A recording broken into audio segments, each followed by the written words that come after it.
for the next 4 years, who is better for them? Who's going to raise their taxes? Who's going to make sure they have a job to go back to after this pandemic? Who's going to make sure that they're safe in their streets? Who's going to make sure that basically their children have an opportunity in good schools and they're safe as well? So they really, everybody says, oh, you're going to vote for Biden or Trump. They're voting for themselves. They want to vote for the leader that's going to assure their future, that they'll be safe, secure, and they're not, it's not outrageous things that they're asking for. They just want to be financially secure. They want to have health care, good health care when they need it. They want to have good education for their kids. They don't want to have a lot of debt. They want the American dream, which is not extravagant, but simple enough. And we're going to see it tonight because you got one candidate who's created jobs and built the economy and had it and is now rebuilding the economy for a better America. And you have another candidate who it's questionable what his policies will do, because I was reading today, Steve Moore is an economist. It's going to cost millions of jobs. It's going to raise taxes. No doubt about it. Hey, John, it's John Tobacco. It's been almost 4 years since I saw you last. I see my buddy, former Congressman Vito Fossella, in the house tonight, and you sat down with us on Table Talk and talked about how you had zeroed in on these small counties and places around the country that were the key spots that really put it over the top. What are the key states and counties in those states that Trump's got to really resonate with tonight? Yeah. Well, without a doubt, there's 17 battleground states in play, and besides, a lot of people are saying, you can tell. By the way, you can tell where Joe Biden is, where he's following the president. He's trying to stop us, and when they were telling us, don't go to Kenosha, don't go to Kenosha. The president goes to Kenosha. 2 days later, Biden drags out the teleprompter and he's in Kenosha.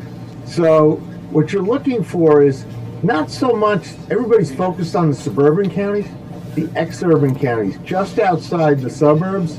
Those are really important. The president went to a place in Minnesota that no president's ever been to this year. And guess what? Joe Biden was in Minnesota after him. And you got parts of Pennsylvania where, they'll be out of work if Joe Biden gets elected, because he'll cap the wells, he'll end the energy production. So it's basically these exurban counties in the states that are among the 17 battleground states. So, and besides the ones that we won last time, that they're trying to stop us from winning this time, whether it's Michigan, Wisconsin, Pennsylvania, they're also trying to stop us from winning Nevada and Minnesota because they know it's close, New Hampshire because they know it's close.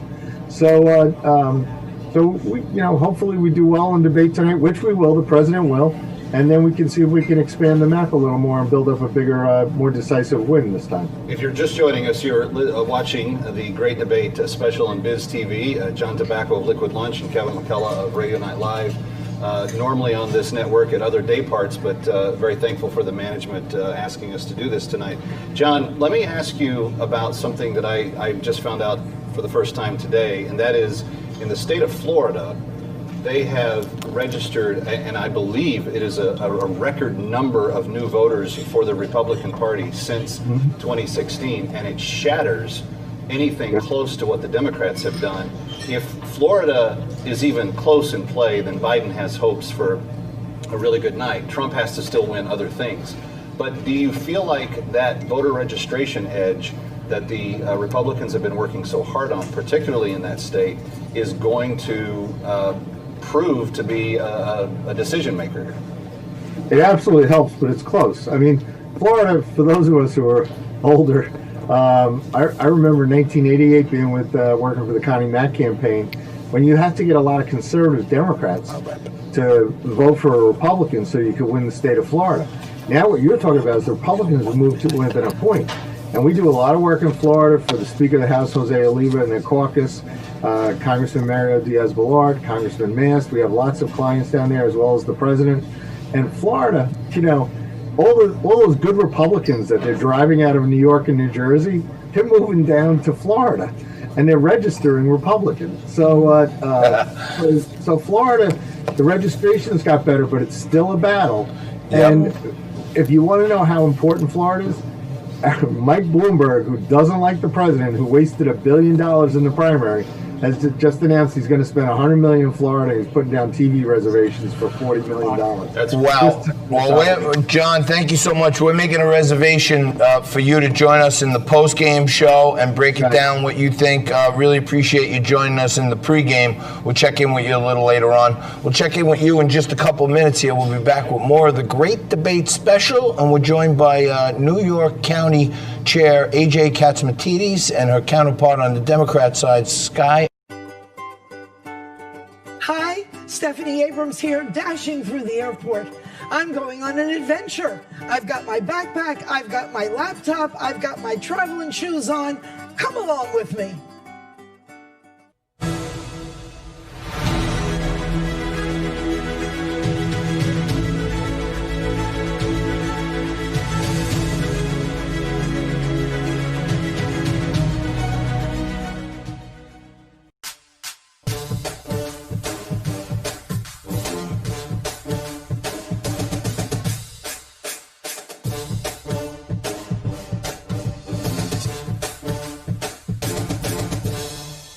Here's important information for anyone with an annuity or structured settlement. It's your right to sell all or part of your annuity payments for the cash you need now. Whether you need to make an important purchase, pay off debt, or build a business, call the pros at Peachtree today. We can help you get the cash you need. We're professionals at buying structured settlements. Hi, I'm Maggie from Peachtree. We've been helping people for over 20 years.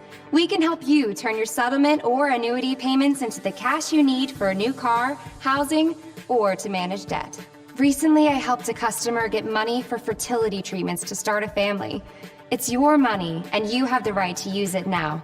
Get your money faster by calling Peachtree now at 866-354-3405. Call today for a free quote. You may even qualify for a cash advance. That's 866-354-3405 or visit peachtreefinancial.com. Tired of struggling with regular mirrors? Enough? You need Flexible Mirror, the bendable, light-up magnification mirror that comes to you. Just stick it on and turn the base. The super suction locking mechanism means you can put it on any smooth surfaced place. Lock it onto any mirror, table, or desk, even on a window. The secret is Flexible Mirror's super strong articulating arm that's attached with an ingenious ball and socket so it can swivel and rotate for the perfect angle. The mirror is precision crafted with 10 times magnification and crystal clear optics. You can get Flexible Mirror for the special TV discount price of just $19.99. It comes with our 90-day no questions asked money back guarantee. And we give you free shipping on your entire order. Here's how to order. To order, call 1-800-655-3578. That's 1-800-655-3578 or order online at tryflexiblemirror.com. Is your bathroom looking old and worn out? Want to update it, but you don't know where to start? Then let BCI Bath & Shower show you how to turn that old bath into an aisle of beauty and functionality. Our residential bathroom solutions provide the best value on the market, and our customer service is second to none. Our cost-effective BCI Bath & Shower family of products has what you need. Remodeling our bathroom was a big decision for us. They didn't make a mess out of our house at all. And at the end of the day, we had a beautiful new bathroom. And it was a great experience the whole way through. We have the best monthly payment programs in the industry, with payments as low as $68 per month or no interest, no payments for 18 months. For a limited time, be one of the first 100 callers who schedule a free in-home consultation and receive $500 off. Call 1-800-975-0834. 1-800-975-0834. Factory trained and certified installers made in the USA and discounts for seniors and military. BCI Bath & Shower, the leader in affordable bathroom products. Watch Motors and learn how to modify and maintain your vehicle in a home garage setting using common tools. Host Chris Duke and Alan Taylor show you the top car events, test drives, and more on Motors. Tremendous upgrade. 4, 3, 2, 1.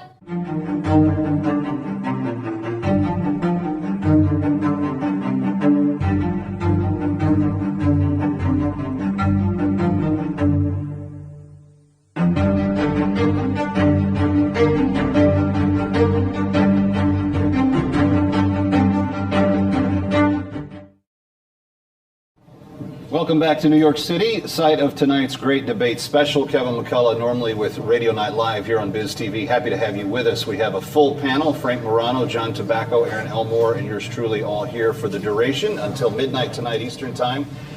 But we're also... a capacity crowd. And a capacity crowd will be here for the debate party for sure.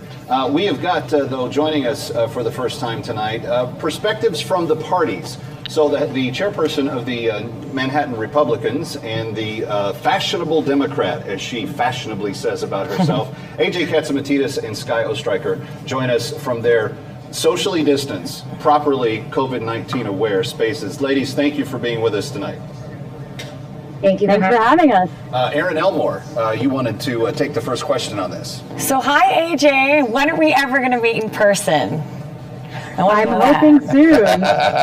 I mean, you said, I don't know if you said it was fashionable, but I think they are both fashionable, both beautiful, and both smart. But if I recall, didn't you guys have a sushi challenge? There was like a Biden roll and a Trump roll. Who won and who is gonna win tonight? So who won the sushi roll poll? That's still ongoing and we won't know until we get closer to the election. For AJ, for people that don't know what Aaron was talking about, describe how it worked. This was in Long Island, and it was a fairly famous sushi place, and you guys decided to put it to the consumers. Yeah, so at 75 Main and Blue Mar in the Hamptons, we did the nation's first ever sushi roll poll, where we had a Biden roll and a Trump roll, and we're going to see which roll sells the best as a sort of presidential poll. And it's just a fun thing that we wanted to do together to get people excited about the election. And, you know, sometimes you got to have a little fun with it because everyone's fighting right now, and you got to be friends too. And you know what's funny is you guys seem to get along so well. I've seen you interviewed several times together, you travel together, you do things together frequently. How do you compartmentalize the personal and the professional and the political? Well, that's what this is about, right? Working across the aisle is about compromise, and it's about friendship. And having a relationship with someone doesn't mean you have to have the same ideologies. And being able to have a friendship sort of allows for communication and talking through issues and coming to solutions together. AJ, let me ask an actual question related to tonight, and that is, as the head of the Manhattan Republicans, you're looking for certain things to be said or done from both candidates. And Sky, this question to you after AJ answers it, but what are your constituencies saying? What do they want to see take place on that stage in less than an hour? Well, what we're looking to see tonight in the debate is President Trump is such a strong debater. We're looking to see another strong performance by him to demonstrate his leadership qualities that, you know, we need to look to someone like him in these times. And we're really hoping that he runs on his record in tonight's debate and really lays out the case that he had one of the best economic records of any president. Low taxes, record high GDP growth, record low unemployment for so many groups in the United States. And with this global pandemic that has really decimated the whole world, we need President Trump to get us back on track. And I just hope that tonight he makes his case that he improved our economy so much that we're going to need him, and he's going to be able to do the job this time around. And that's why voters should elect him. And also, he really needs to emphasize the law and order. Riots, looting, this is not something that our nation wants to see. And President Trump is the anti-anarchy candidate, the candidate of law and order. And I think he really needs to stress that. And I think if he lays out his record on the economy and law and order, that's what we're really looking to see tonight. Sky, same question to you. Well, I thought Andrea's response was very interesting in that she focused all on issues. I'm curious, it's no secret that both candidates have aspects of their record not related to the issues that their opponents can attack. We saw it in the New York Times this weekend with President Trump's record on taxes. Obviously, President Trump and his allies have made a big issue of Hunter Biden's connections in places like Ukraine and China. How much of this debate do you think will be about the issues, some of which Andrea just referenced there, and how much will be about the other's personal character and their personal records? And as a Democrat, and as somebody that's not not going to vote for Trump. How much do you want to see Biden actually go after Trump on issues like his personal taxes? Well, I think tonight Democrats are looking for three things from Joe Biden. We're looking for mental capacity, that Biden can articulate arguments in a way that's consistent with being president of the United States. Trump has alleged that Biden isn't fully mentally alert. So we want to see these top of his game. We want to see these top of his game tonight.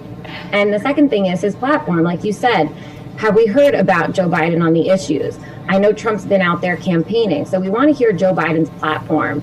And Biden's been less public about this. So we're looking forward to hearing his platform and his policies and his ideas and what he is putting forward to resolve some of these issues that AJ mentioned.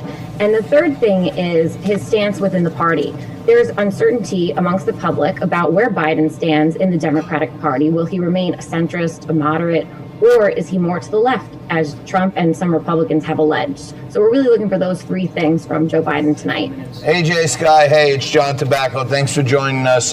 Hey, AJ, I know the sushi rolls are all nice and you play nice with Sky and the Democrats, Republicans, we're all friends. Isn't the bar like super low when you say we're looking for some mental capacity tonight? That's pretty sad, isn't it?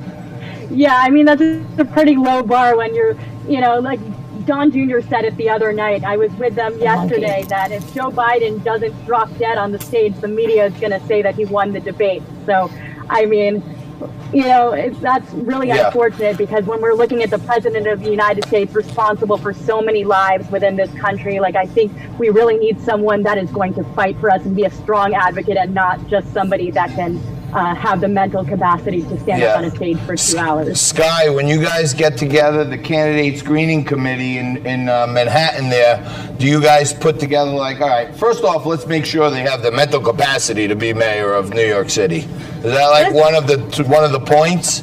I usually ask for pro-life or something, but mental capacity is a deal killer?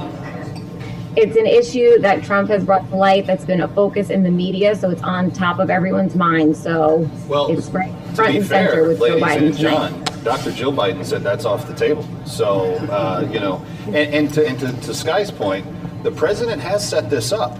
If Joe Biden more or less comes out, stands up, doesn't fall over for 2 hours and makes a few coherent statements, it doesn't matter what else is done. The New York Times is going to say he won tonight. If he says, I'm in Cleveland, and my name is Joe Biden. It's a win! It's a wave over at Sky's Democrat Club. And he did it! He made it. Saying points to a serious strategic error on the part of the No, it Trump does. campaign. AJ Katz and Sky Ostriker, thank you so much. We'll see you in the post game. We've got to take this break and come right back to the Great Debate Special. Thank you. Thanks, ladies. Thanks, girl.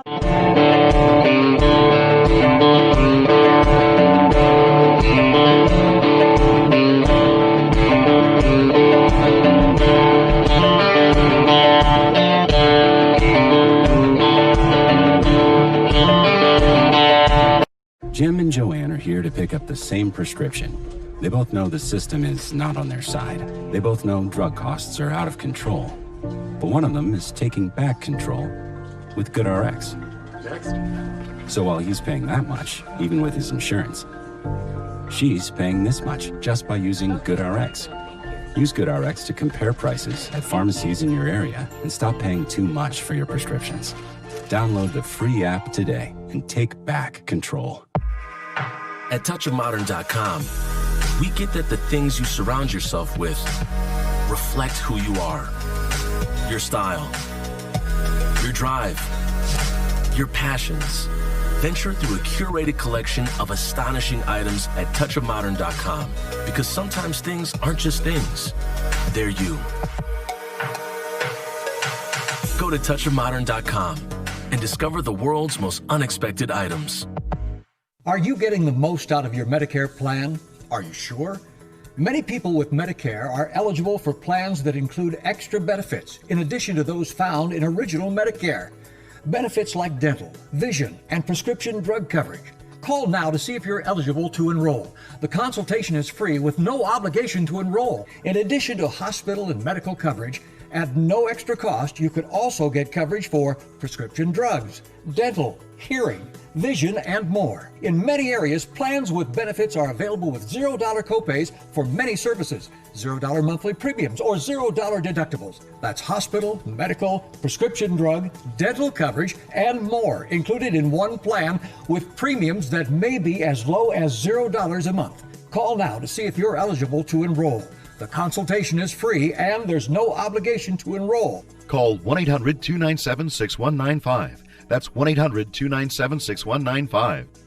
You've always done your best to pay your mortgage on time. But life sometimes throws you a curveball, and things don't always go as planned. If you're behind on your mortgage payments, threatened with foreclosure, denied a loan modification, or have been the victim of a predatory loan, the Stop Foreclosure Group can help save your home. Remember, you have rights, and we have options. Call now for a free, no-obligation consultation before it's too late. Uh-oh, there you go. Slow slicing fruits, veggies, and those stinky onions that bring you to tears. But not anymore. Introducing NutriChopper, the compact handheld speed slicer that cuts up to 10 times quicker than a knife. Watch. You can have one slice or 10 perfect slices at once. Amazing! You can just julienne, or you can bundle slice julienne sticks at lightning speed. With NutriChopper, you can slice the entire onion or mince a mound of onions and never have time for tears. Why slice a single apple wedge when you can wedge it all in one snap? NutriChopper comes with the razor-sharp interchangeable stainless steel blades you need to make all of the cuts you want, and all incredibly quick. Chop thick slices, chop thin slices, chop cubes, chop sticks, and wedge whole fruits and vegetables in just 1 second. Slice it and cook it right in the pan, right on your stove. Chop and slice right into the pot for a family-sized stew with no mess. Snap and slice a fruit salad for the kids right into the bowl in seconds. Slice up a healthy salad for a quick and easy meal on the go. Cube meats and cheeses quick, in a snap. And NutriChopper comes with a perfect portion container and fresh-keeping lid so you can slice it, seal it, and store it all in one. To clean, simply rinse or rack it in the dishwasher. Then lock it to store it safely in a drawer. And now the NutriChopper with the thin slice, thick slice, wedge, and cube blades, and the slice and store container and lid, a value of over $40, is yours for just $19.99. But wait! Order now and we'll even pay the shipping for you. You get the complete NutriChopper set with blades and container with lids, all for just $19.99 with free shipping. Here's how to order. To order, call 1-800-496-0896 or go online at NutriChopper.com. That's 1-800-496-0896 or go to NutriChopper.com. Order now.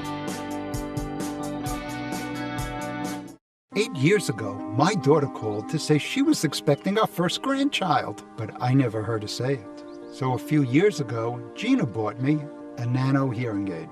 And now I love hearing Ryan call me Papa. And at only $297 for a full pair, they make a great gift for someone you know. Plus, call now and order one hearing aid, and Nano will give you a second absolutely free. Call 1-800-298-4191. Yeah, I like that. There you go. Who's opening? On John. I am. 2, 1.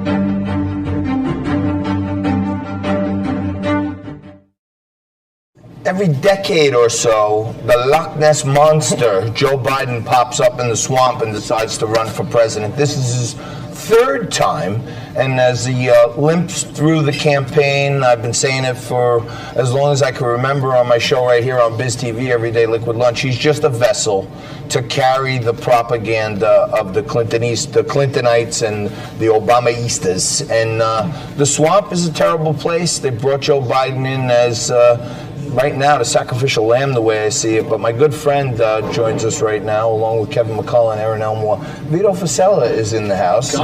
Spent some time down there in the swamp, but got out alive, thankfully. Vito, thanks for giving us a few minutes. You know, this is old hat debates, but this is a special one. What do you see here? I think this is a very pivotal debate. it's not your normal two sides going into it, understanding what the key issues are on both sides. There's a lot more at stake. I think a lot of folks have been watching just the performance, not so much on the substance, but it's going to be at the performance, particularly with the former Vice President Biden. Is he up to the task? Is he going to fumble? Is he going to stumble? And with respect to President Trump, because he has a history of being such a strong and tough debater, who is, I think, going to have his facts at his fingertips. Does he overdo it, perhaps? And so I think it's going to be more about style, which is unlike most presidential debates that I can recall. And when all is said and done, debates typically don't mean too much. But I think this one's going to mean a lot out of the gate. Former Congressman Vito Fossella from right here in New York City, and we are now joined by a couple of media experts because they not only write for renowned outlets, but they also do a lot of television punditry and other work. And self-promotion number 2 here from KFC. There we go. Every week. But, this is turning into a K-Mac infomercial. The longer we get into it. Joining us now are Carol Markowitz from New York Post. Aaron and I will be over here if you need us. We're taking a nap over here. Talking about interesting stuff. The difficulty that Jim's giving us. You're on with Congressman Vito Fossella, John Tobacco, Aaron Elmore. But Carol and Kristen, thanks for joining us tonight. You guys, and we have these conversations regularly, what is the media aiming to try to have happen tonight? And to Congressman's point, this is more about show this year than it's ever been. So what are the two of you, and you might even turn some of this stuff into columns eventually, what are you looking for to see from the media, from the way Chris Wallace conducts himself, and what the bottom line story is out of this? Carol, we'll start with you. I think the easy answer is I'm looking to see how Joe Biden performs tonight. The expectations have been set very low for him, actually by the Trump campaign, which is unusual.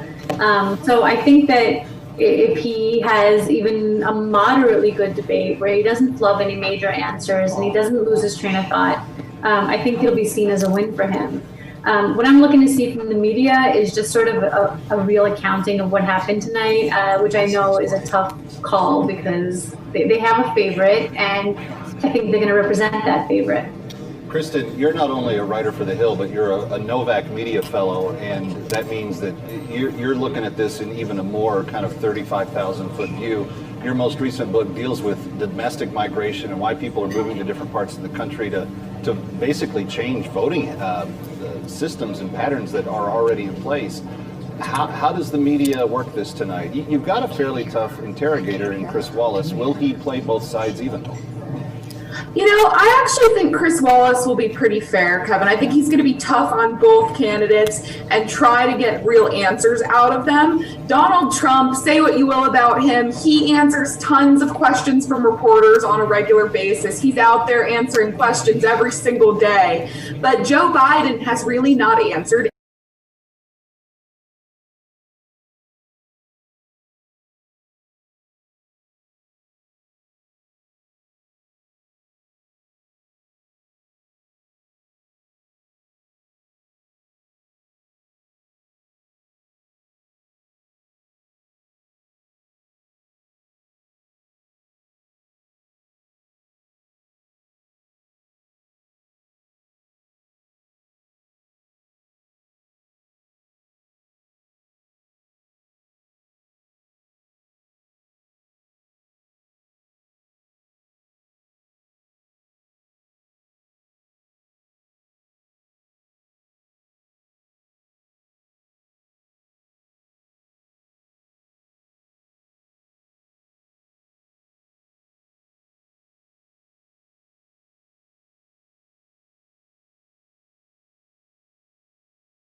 I think the one thing that a lot of people are eager to see is how quickly President Trump can get under Joe Biden's skin. We've seen President Trump is masterful when it comes to irritating his opponents. Silver Carly Fiorina, Lion Ted Cruz, Crooked Hillary Clinton, Little Marco Rubio, Low Energy Jeb, Super Low Energy Ben Sleepy Carson. Joe.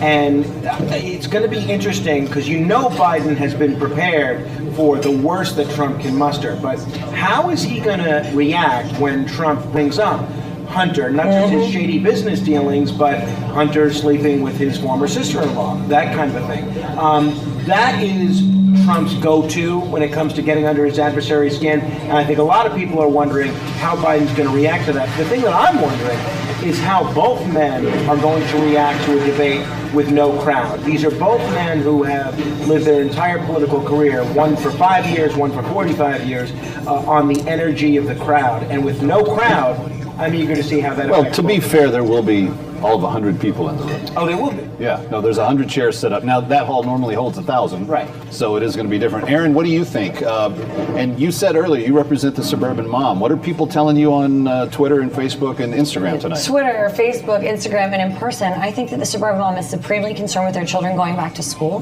They've had enough of homeschooling. They call My it wife would agree with that. child abuse. The word I've heard today was child abuse. I think the defund the police rhetoric has not resonated well.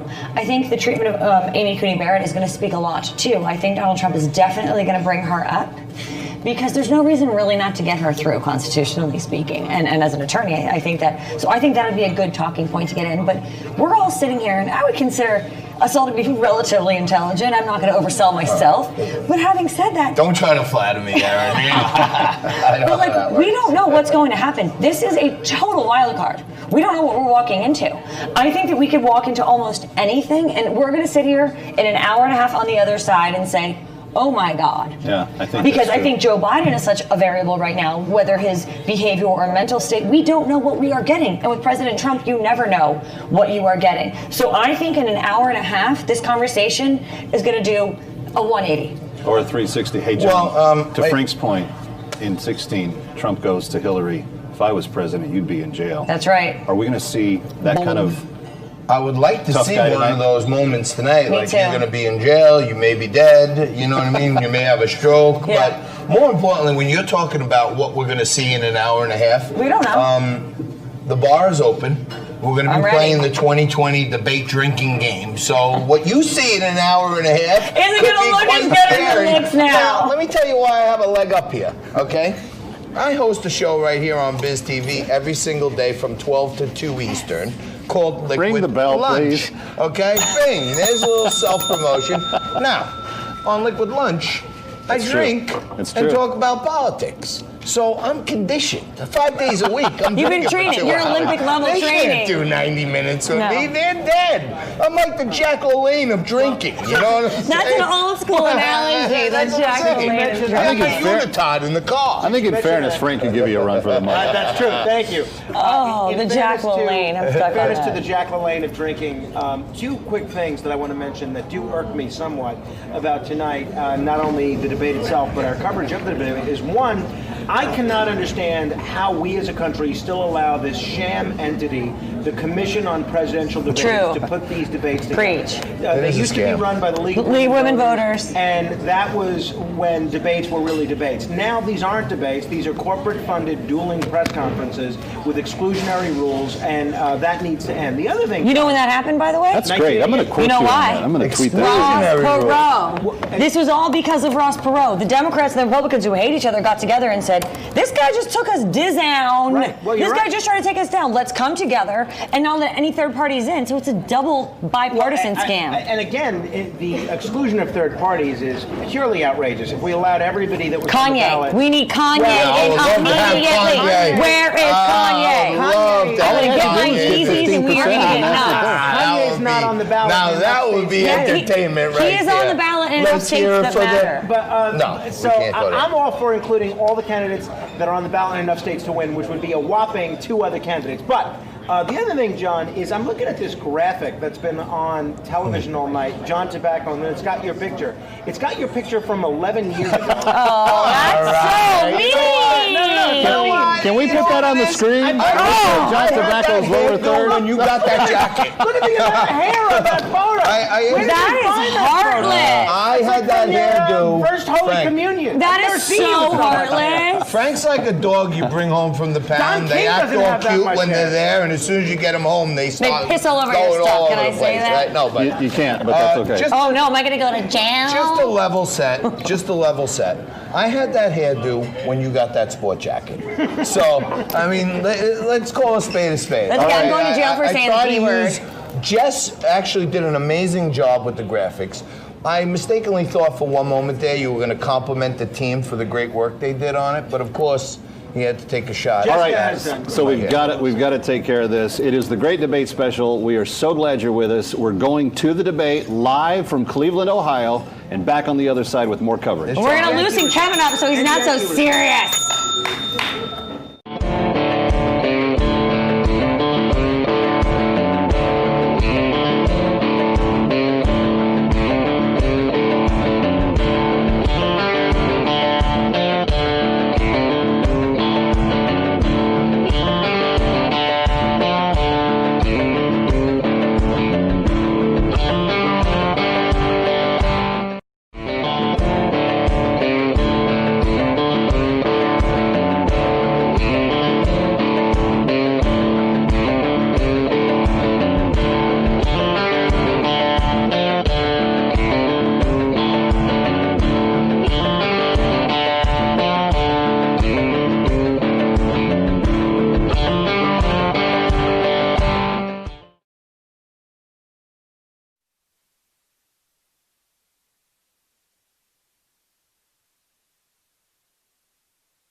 No.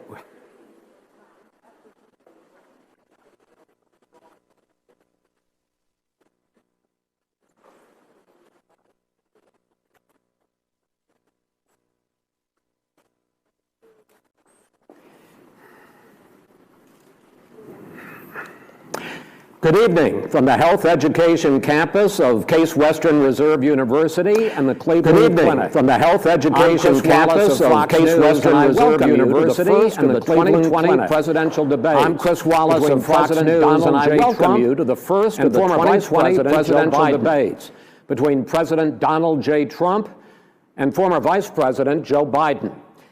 This debate is sponsored by the Commission on Presidential Debates. The Commission has designed the format, 6 roughly 15-minute segments, with 2-minute answers from each candidate to the first question, then open discussion for the rest of each segment. Both campaigns have agreed to these rules. For the record, I decided the topics and the questions in each topic. I can assure you, none of the questions has been shared with the Commission or the 2 candidates. This debate is being conducted under health and safety protocols designed by the Cleveland Clinic, which is serving as the health security advisor to the Commission for all 4 debates. As a precaution, both campaigns have agreed the candidates will not shake hands at the beginning of tonight's debate. The audience here in the hall has promised to remain silent. No cheers, no boos or other interruptions, so we, and more importantly you, can focus on what the candidates have to say. No noise except right now, as we welcome the Republican nominee, President Trump, and the Democratic nominee, Vice President Biden.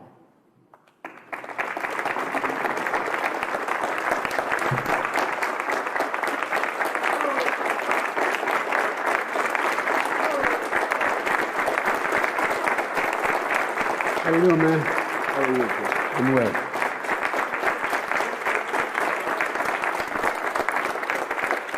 Gentlemen, a lot of people have been waiting for this night, so let's get going. Our first subject is the Supreme Court.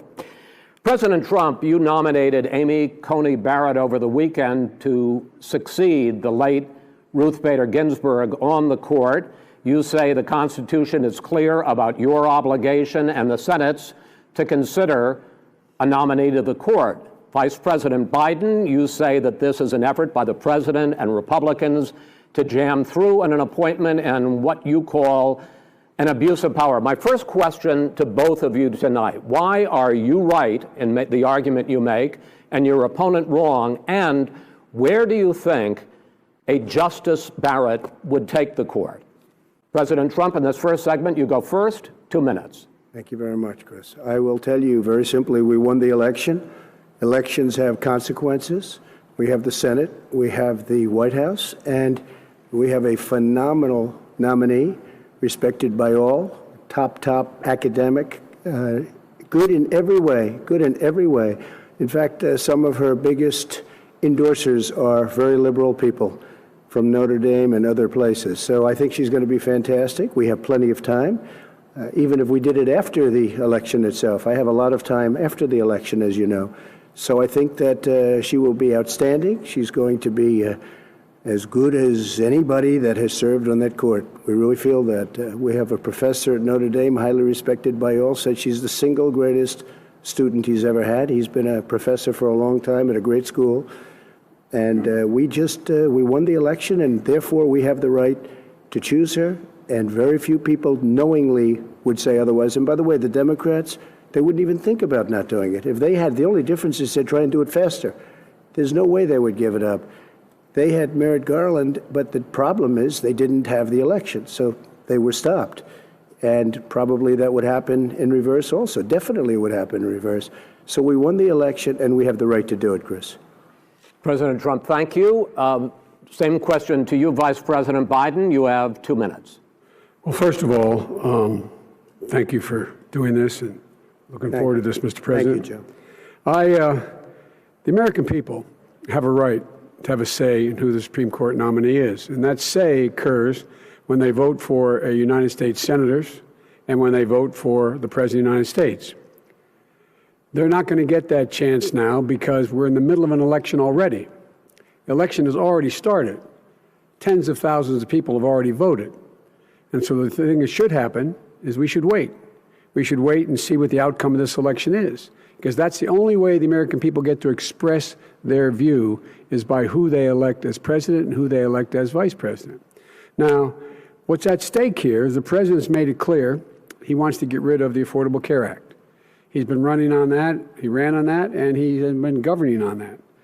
He's in the Supreme Court right now trying to get rid of the Affordable Care Act, which will strip 20 million people from having insurance, health insurance now, if it goes into court.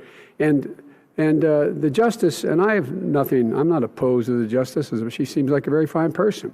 But she's written before she went on the bench, which is her right, that she thinks that the Affordable Care Act is not constitutional. The other thing that's on the court, and if it's struck down, what happens? Women's rights are fundamentally changed. Once again, a woman could be pay more money because she has a pre-existing condition of pregnancy.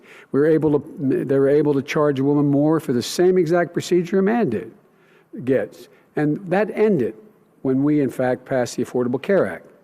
And there's 100 million people who have pre-existing conditions, and they'll be taken away as well. Those pre-existing conditions, the insurance companies are going to love this. And so it's just not appropriate to do this before this election. If he wins the election and the Senate is Democrat or Republican, then he goes forward. If not, we should wait until February. All right. There aren't 100 million people with pre-existing conditions. As far as the say is concerned, the people already had their say. Okay, Justice Ginsburg said very powerfully, very strongly, at some point, 10 years ago or so, she said a president and the Senate is elected for a period of time, but a president's elected for 4 years. We're not elected for 3 years. I'm not elected for 3 years. So we have the Senate, we have a president. He's elected to the next during election. that period of time, we have an opening. I'm not elected for 3 years. I'm elected for 4 years. And the 100 million people, Joe, the 100 million people is totally wrong. I don't know where you got that number. The bigger problem that you have is that you're going to extinguish 180 million people with their private health care that they're very happy with. That's simply not true. Well, you're certainly going to socialist. You're going to socialist medicine. We're now into, gentlemen, we're now into open discussion. Open discussion. Open discussion. Yes, I agree. Go ahead, Vice President. Number one, he knows that what I proposed. What I proposed is that we expand Obamacare and we increase it. We do not wipe any. And one of the big debates we had with 23 of my colleagues trying to win the nomination that I won were saying that Biden wanted to allow people to have private insurance still. They can. They do. They will under my proposal. It's not what you've said, and it's not what your party has said. That is simply your party a lie. doesn't say it. Your party wants to go socialist medicine. My party is and me. socialist right healthcare. now, I am and the they're going to dominate party. you, Joe. You know that. I am the Democratic Party right now. The platform of the Not according Democratic to Party Harris. is what I, in fact, approved of. What I approved of. Now, here's the deal. The deal is that it's going to wipe out pre-existing conditions. And by the way, the 200,000 people that have died on his watch, how many of those have survived? Well, there's 7 million people that contracted COVID. What does it mean for them going forward if you strike down the Affordable Care Act? And Joe, you've had 308,000 military people dying because you couldn't provide them proper health care in the military. So don't tell me I'm about happy this. to talk about And if you were here, Look, it here's wouldn't the be deal. 200, it would be 2 million people because you were very late on the draw. You Late didn't on want the me to draw. ban China, which was heavily infected. You didn't want me to ban All right, gentlemen, Europe, which no, was heavily Mr. President, You would have Mr. been much President, later, Joe. Mr. President, much later. Mr. President. You're talking about 2 million people. You're Mr. not gonna be able President, to as shut the him up. moderator, we are going to talk about COVID in the next segment, but go ahead. Let me finish. The point is that the president also is opposed to Roe v. Wade. That's on the ballot as well in the court. And so that's also at stake right now. And so the election is already You don't know it's begun. on the ballot. Why is it on the ballot? Because Why is you it on the said ballot? It's not you- on the ballot. It's on the ballot in the I court. don't think so. In the court. Well, There's nothing happening there. Donald, would you And just you don't be quiet know for a her view on Roe v. Wade. You I don't know her view. Well, all right. Let's talk. We got a lot to unpack here, gentlemen. We got a lot of time. So, on health care, and then we'll come back to Roe v. Wade. All right. Mr. President, the Supreme Court will hear a case a week after the election in which the Trump administration, along with 18 state attorneys general, are seeking to overturn Obamacare, to end Obamacare. You have spent the last... Because they want to give good health care. If I may ask my question, sir. Good health care. Over the last 4 years, you have promised to repeal and replace Obamacare, but you have never in these 4 years come up with a plan, a comprehensive plan to replace Obamacare. Of course I have. Well, I got rid of the individual mandate. I'm going to give you an opportunity. I got rid of the individual mandate, which was a big chunk of comprehensive Obamacare. plan. That is absolutely a big thing. That was the worst part of Obamacare. Sir, Chris, you're that was the debating worst him, part not of me. Obamacare. Let me ask my question. Well, I'll ask Joe. The individual mandate was the most unpopular aspect of Obamacare. I got rid of it. I'd like you and we to, will protect Mr. people President, with I'm the pre-existing moderator of this conditions. debate, and I would like you to let me ask my question, and then you can answer your question. You, in the course of these 4 years, have never come up with a comprehensive plan to replace Obamacare, and just this last Thursday, you signed a largely symbolic executive order to protect people with pre-existing conditions 5 days before this debate. So my question, sir, is what is the Trump health care plan? Fine. Well, first of all, I guess I'm debating you, not him, but that's okay. I'm not surprised. Let me just tell you something, that there's nothing symbolic. I'm cutting drug prices. I'm going with favored nations, which no president has the courage to do because you're going against big pharma. Drug prices will be coming down 80 or 90%. You could have done it during your 47-year period in government, but you didn't do it. Nobody's done it. So we're cutting health care. All of the things that we've done, insulin, I give you an example, insulin, it was destroying families, destroying people because I'm getting it for so cheap.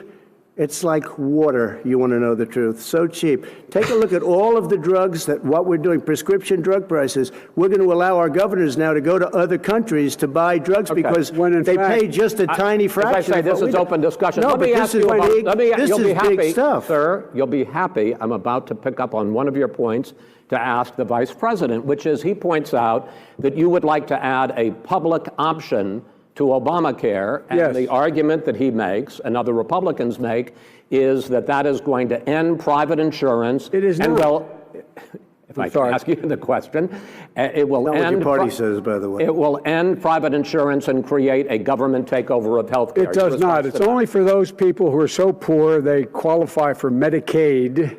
They can get that free. in most states, except governors who want to deny people who are poor Medicaid. Anyone who qualifies for Medicare Medicaid would automatically be enrolled in the public option.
You might know, but probably don't. Gentlemen, you realize if you're both speaking at the same time, and it's too expensive. Let the president, go ahead, sir. Obamacare is no good. We made it better, and I had a choice to make very early on. We took away the individual mandate. We guarantee pre-existing conditions, but took away the individual mandate.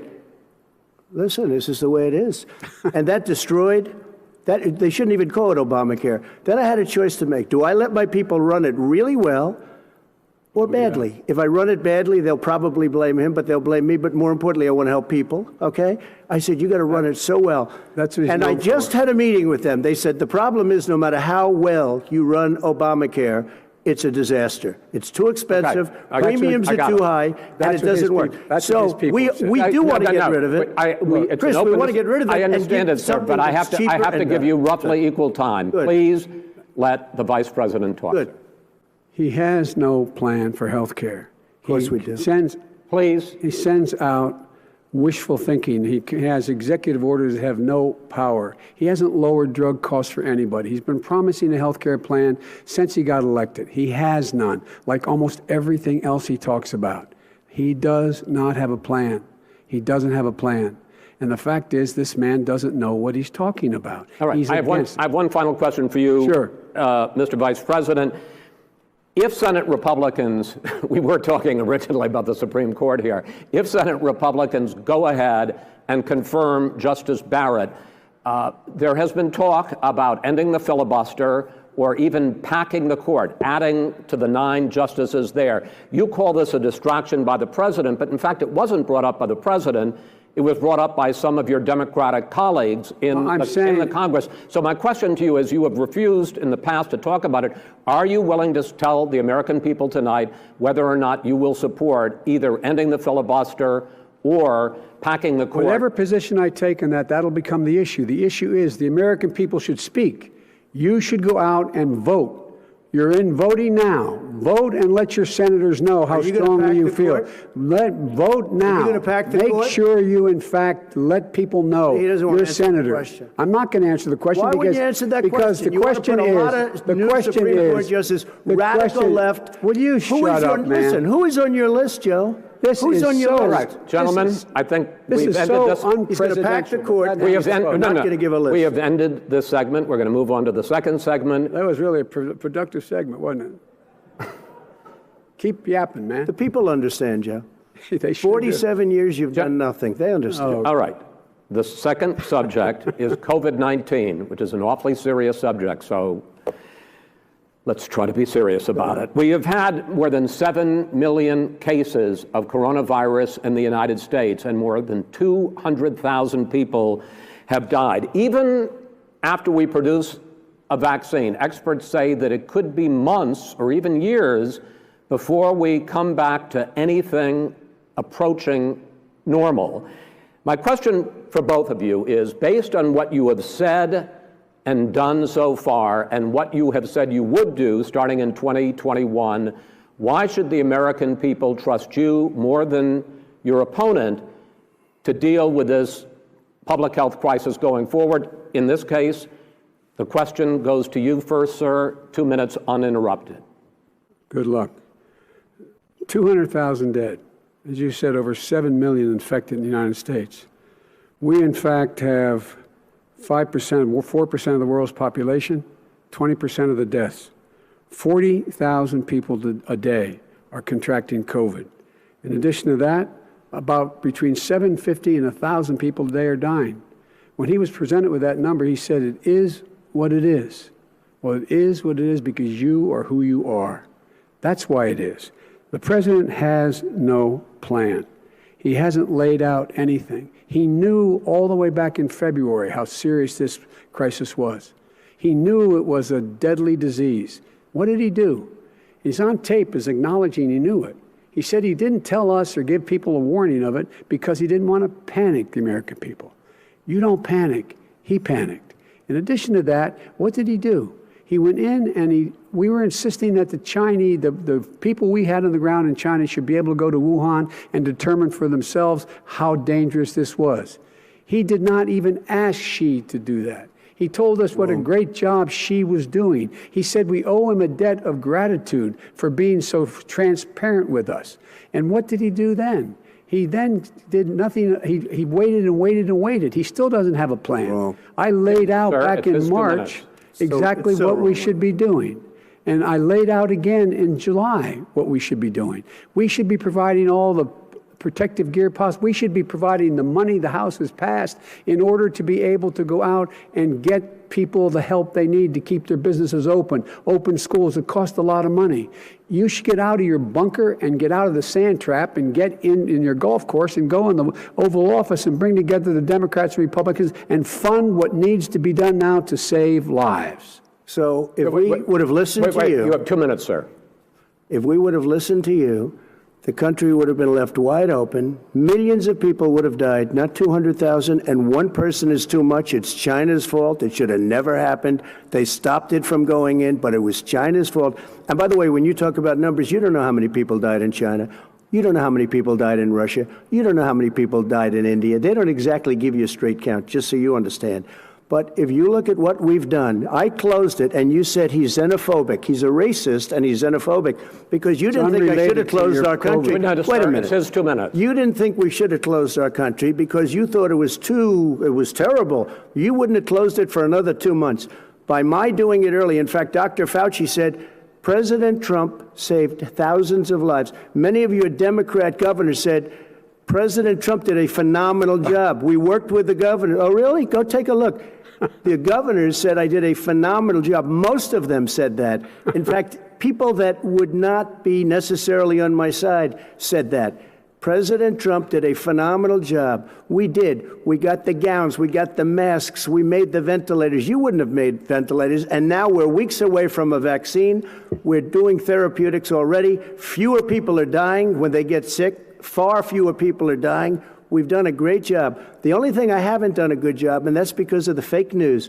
No matter what you say to them, they give you bad press on it. It's just fake news. They give you good press. They give me bad press because that's the way it is, unfortunately. But let me just tell you something. I don't care. I've gotten used to it. But I'll tell you, Joe, you could never have done the job that we did. You don't have it in your blood. You could have never done that job. I know how to do the job. I know how to get the job Well, you done. didn't do very well in swine flu. H1N1, you were a disaster. Your own chief of staff said you were a disaster. 14,000 people died, not 200,000. There was no economic recession. Sir, you made a there was no recession. You made a point. Let him answer. And there was we didn't shut down the economy. This is his economy he's shut down. The reason it's shut down is because, look, you folks at home, how many of you got up this morning and had an empty chair at the kitchen table because someone died of COVID? How many of you were in a situation where you lost your mom or dad and you couldn't even speak to them? You had a nurse holding a phone up so you could, in fact, say goodbye. You would have lost far more people. Far more people. You would have been. And by the way, months late. his own CDC director says we could lose as many as another 200,000 people between now and the end of the year. And he held up. He said, if we just wear a mask, we can save half those numbers. Just a mask. And by the way, in terms of the whole notion of a vaccine, we're for a vaccine, but I don't trust him at all, nor do you. I know you don't. What we trust is a scientist. You don't trust Dr. Johnson Fauci. & Johnson, Pfizer? Okay, by the way, gentlemen, let me move on to questions about the future, because you both have touched on two of the questions I'm going to ask. Focusing on the future first, President Trump, you have repeatedly either contradicted or been at odds with some of your government's own top scientists. The week before last, the head of the Centers for Disease Control, Dr. Redfield, said it would be summer before the vaccine would become generally available to the public. You said that he was confused and mistaken. Those were your two words. Yeah. But Dr. Slaoui, the head of your Operation Warp Speed, has said exactly the same thing. Are they both wrong? Well, I've spoken to the companies, and we can have it a lot sooner. It's a very political thing because people like this would rather make it political than save lives. It is a very political thing. I've spoken to Pfizer. I've spoken to all of the people that you have to speak to. We have great Moderna, Johnson & Johnson, and others. They can go faster than that by a lot. Become very political because the left, or I don't know if I call them left, I don't know what I call them. So you're suggesting that the head of your Operation Warp Speed, Dr. Slaoui? I disagree with him. Yeah, no, I disagree with both of them. And he didn't say that. He said it could be there, but it could also be much sooner. I had him in my office 2 days ago. He talked about the summer, sir, before it's generally available. Just like he said it's a possibility that we'll have the answer before November 1st. It could also be after that. When it's generally available. Well, we're going to deliver it right away. We have the military all set up. Logistically, they're all set up. We have our military that delivers soldiers, and they can do 200,000 a day. They're going to be delivering. This is the same man who all told set you up. By Easter this would be gone away. By the warm weather it'd be gone. Miraculous, like a miracle. And by the way, maybe you could inject some bleach in your arm, and that would take care of it. This is the same man. That was said sarcastically, you know that. That was said sarcastically. And so here's the deal.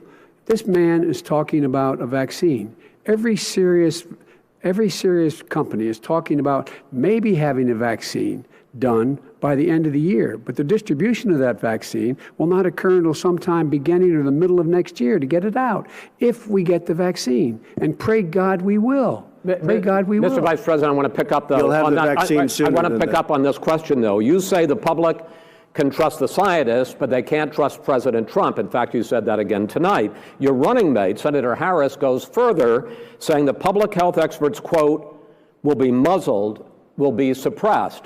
Given the fact that polls already show that people are concerned about the vaccine and are reluctant to take it, are you and your running mate, Senator Harris, contributing to that fear? No more than the question you just asked him. You pointed out. He puts pressure and disagrees with his own scientists. But you're saying Senator Harris is saying you can't trust the scientists. No, you can trust the scientists. She didn't say that. You can't trust. She said the public health experts, quote, will be muzzled, will be suppressed. Well, that's what he's going to try to do. But there's millions of scientists, there's thousands of scientists out there, like here at this great hospital, that don't work for him. Their job doesn't depend on him. That's not. They're the people. And by the way, I spoke to the scientists that are in charge. By the way, they will have the vaccine very soon. Let him finish. Do you believe for a moment what he's telling you in light of all the lies he's told you about the whole issue relating to COVID? He still hasn't even acknowledged that he knew this was happening, knew how dangerous it was going to be back in February, and he didn't even tell you. He's on record as saying it. He panicked or he just looked at the stock market, one of the two, because guess what? A lot of people died, and a lot more are going to die unless he gets a lot smarter, a lot quicker. Mr. President? Did you use the word smart? So you said you went to Delaware State, but you forgot the name of your college. You didn't go to Delaware State. You graduated either the lowest or almost the lowest in your class. Don't ever use the word smart with me. Don't ever use that word. Oh, give me a break. Because you know what? There's nothing smart about you, Joe. 47 years you've done nothing. Let's have this debate. And if We'll you see would have who's had, let me just tell you something, Joe. No, if you would have had the charge of what I was put through, I had to close the greatest economy in the history of our country. And by the way, now it's being built again. See, and it's We're going going to get up to the fast. economy in the next segment, sir. Okay. It's going up fast. Okay. Look forward to talking. When it comes to how the virus has been handled so far, the two of you have taken very different approaches, and this is going to affect how the virus is handled going forward by whichever of you ends up becoming the next president. I want to quickly go through several of those. Reopenings. Vice President Biden, you have been much more reluctant than President Trump about reopening the economy and schools. Why, sir? Because he doesn't have a plan. If I were running, I know what the plan is. You've got to provide these businesses the ability to have the money to be able to reopen with the PPE as well as with the sanitation they need. You have to provide Tell that them to Nancy plastic. Pelosi. Well, he's just shush for a minute. Tell it to Nancy Pelosi. And Schumer, by the Brian way, Chuck. Nancy Pelosi and Schumer, they have a plan. He won't even meet with them. The Republicans won't meet with him in the Senate. And he sits on his golf course. And, well, I mean, literally, think about it. You probably play more than I do, Joe. What about this question of reopenings and the fact? Well, he wants to shut down this country. And I want to keep it open. And we did a great thing by shutting it down. Wait a minute, Joe. Let me shut you down for a second, Joe, just for 1 second. He wants to shut down the country. We just went through it. We had to because we didn't know anything about the disease. Now we found that elderly people with heart problems and diabetes and different problems are very, very vulnerable. We learned a lot. Young children aren't. Even younger people aren't. We've learned a lot. But he wants to shut it down. More people will be hurt by continuing. If you look at Pennsylvania, if you look at certain states that have been shut down, they have Democrat governors all. One of the reasons they're shut down is because they want to keep it shut down until after the election on November 3rd. I want to move on to another subject. I want to move on to another subject. But those states are not doing well that are shut down right now. Respond to that. President Trump, you have begun to increasingly question the effectiveness of masks as a disease preventer. And in fact, recently you have cited the issue of waiters touching their masks and touching plates. Are you questioning No, I think the masks efficacy are okay. of You have masks? to understand, if you look, I mean, I have a mask right here. I put a mask on, when I think I need it. Tonight, as an example, everybody's had a test, and you've had social distancing and all of the things that you have to, but I wear masks when needed. When needed, I wear masks. Okay, let me ask. I don't wear masks like him. Every time you see him, he's got a mask. He could be speaking 200 feet away from it. He shows up with the biggest mask I've ever seen. I will say this. Vice President Biden, go ahead, sir. Look, the way to open businesses is give them the wherewithal to be able to open. We provided money. The Congress. But I was asking you, sir, about masks. Well, masks make a big difference. His own head of the CDC said if we just wore masks between now, everybody wore masks in social distance between now and January, we'd probably save up to 100,000 lives. It matters. And they've also said the opposite. They've also said no serious person said the opposite. Well, look serious at Dr. Fauci. Dr. Fauci said the opposite. He did not say the opposite. We got a little bit more than a minute left in this masks segment. Masks are not good. Then he changed his mind. He said masks are good. I'm okay with masks. I want to not ask you both fighting about one last subject because your different approaches has even affected the way that you have campaigned. President Trump, you're holding large rallies with crowds packed together, thousands of people. Outside, yes, sir, agreed. Vice President Biden, you are holding much smaller events with. Because nobody will show up. People with. Well, it's true. Nobody shows up to his rallies. All right. In any case, why you holding the big rallies? Why you not? You go first, sir. Because people want to hear what I have to say. I mean, but are you not worried about it spreading disease? President, and I'll have 35,000 people show up at airports. We use airports. Are you not worried about the disease issues, sir? We have a lot of people. Well, so far, we have had no problem whatsoever. It's outside. That's a big difference, according to the experts. And we do them outside. We have tremendous crowds, as you see. I mean, and literally on 24 hours' notice. And Joe does the circles and has 3 people someplace. Okay. By the way, did you see one of the last big rallies he had? And a reporter came up to him to ask him a question. He said, no, stand back. Put on your mask. Put on a mask. Have you been tested? I'm way far away from those other people.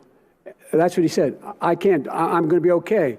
He's not worried about you. He's not worried about the people out there breathing in one another. We've had no negative effect. No negative effect. We've had no negative effect, and we've had 35, 40,000 people at these rallies. Just quickly finish up because I want to move on to our next. Yes, I would. He's been totally irresponsible the way in which he has handled the social distancing and people wearing masks, basically encouraging them not to. All right. He's a fool on this. If you could get the crowds, you would have done the same thing. But you can't. Nobody cares. Gentlemen, can we move on to the cares. Gentlemen, can we move on to the economy? Yes. The economy is, I think it's fair to say, recovering faster than expected from the shutdown. Much faster. In the second quarter, the unemployment rate fell to 8.4% last month. The Federal Reserve says the hit to growth, which is going to be there, is not going to be nearly as big as they had expected. President Trump, you say we are in a V-shaped recovery. Vice President Biden, you say it's more of a K-shape. What difference does that mean to the American people in terms of the economy? President Trump, in this segment, you go first. So we built the greatest economy in history. We closed it down because of the China plague. When the plague came in, we closed it down, which was very hard psychologically to do. He didn't think we should close it down, and he was wrong. And again, 2 million people would be dead now instead of still 204,000 people is too much. One person is too much. Should have never happened from China. But what happened is we closed it down, and now we're reopening, and we're doing record business. We had 10.4 million people in a 4-month period that we've put back into the workforce. That's a record the likes of which nobody's ever seen before. And he wants to close down he will shut it down again. He will destroy this country. You know, a lot of people, between drugs and alcohol and depression, when you start shutting it down, you take a look at what's happening in some of your Democrat-run states where they have these tough shutdowns. And I'm telling you, it's because they don't want to open it. One of them came out last week. You saw that. Oh, we're going to open up on November 9th. Why November 9th? Because it's after the election. They think they're hurting us by keeping them closed. They're hurting people. People know what to do. They can social distance. They can wash their hands. They can wear masks. They can do whatever they want. But they got to open these states up. When you look at North Carolina, and these governors are under siege, Pennsylvania, Michigan, and a couple of others, you got to open these states up. It's not fair. You're talking about almost it's like being in prison. And you look at what's going on with divorce, look at what's going on with alcoholism and drugs. It's a very, very sad thing. And he'll close down the whole country. This guy will close down the whole country and destroy our country. Our country is coming back incredibly well, setting records as it does it. We don't need somebody to come in and say, let's shut it down. All right. Your 2 minutes, sir. We're now moved to you. As I said, posing the question, the president says it's a V-shaped recovery. You say it's a K-shaped recovery. What's the difference? The difference is millionaires and billionaires like him in the middle of the COVID crisis have done very well. Billionaires have made another $300 billion because of his profligate tax proposal, and he only focused on the market. But you folks at home, you folks living in Scranton and Claymont and all the small towns and working class towns in America, how well are you doing? This guy paid a total of $750 in taxes. Sir, wait, no, sir, it's just wrong statement. Yeah, I understand. You've agreed to the 2 minutes, so please let him have it. Do I get my time back? The fact is that he has, in fact, worked on this in a way that he's going to be the first president of the United States to leave office having fewer jobs in his administration than when he became president. Fewer jobs than when he became president. First one in American history. Secondly, the people who have lost their jobs are those people who have been on the front lines, those people who have been saving our lives, those people who have been out there dying, people who've been putting themselves in the way to make sure that we could all try to make it. And the idea that he is insisting that we go forward and open when you have almost half the states in America with a significant increase in COVID deaths and COVID cases in the United States of America.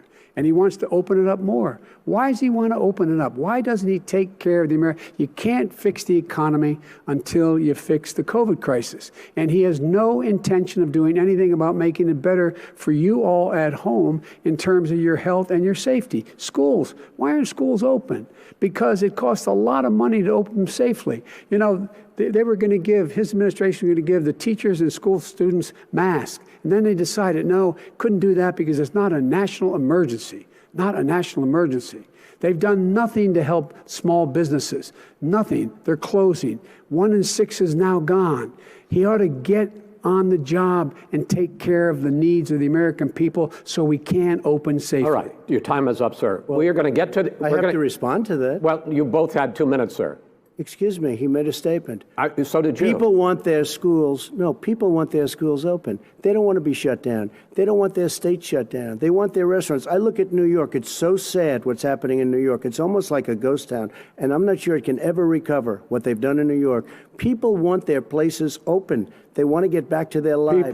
They'll be careful, but they want their schools open. I'm the one that brought back football. By the way, I brought back Big Ten football. It was me, and I'm very happy to do it. And all right, people of Ohio are very proud of me. And you know how I found out? When you took gentlemen, the phony we're going to ad. get to your economic plans going forward in a moment. But first, Mr. President, as you well know, there's a new report that in 2016, the year you were elected president, and 2017, your first year as president, that you paid $750 a year in federal income tax each of those years. I know that you pay a lot of other taxes, but I'm asking you the specific question. Is it true that you paid $750 in federal income taxes each of those 2 years? I paid millions of dollars in taxes, millions of dollars of income tax.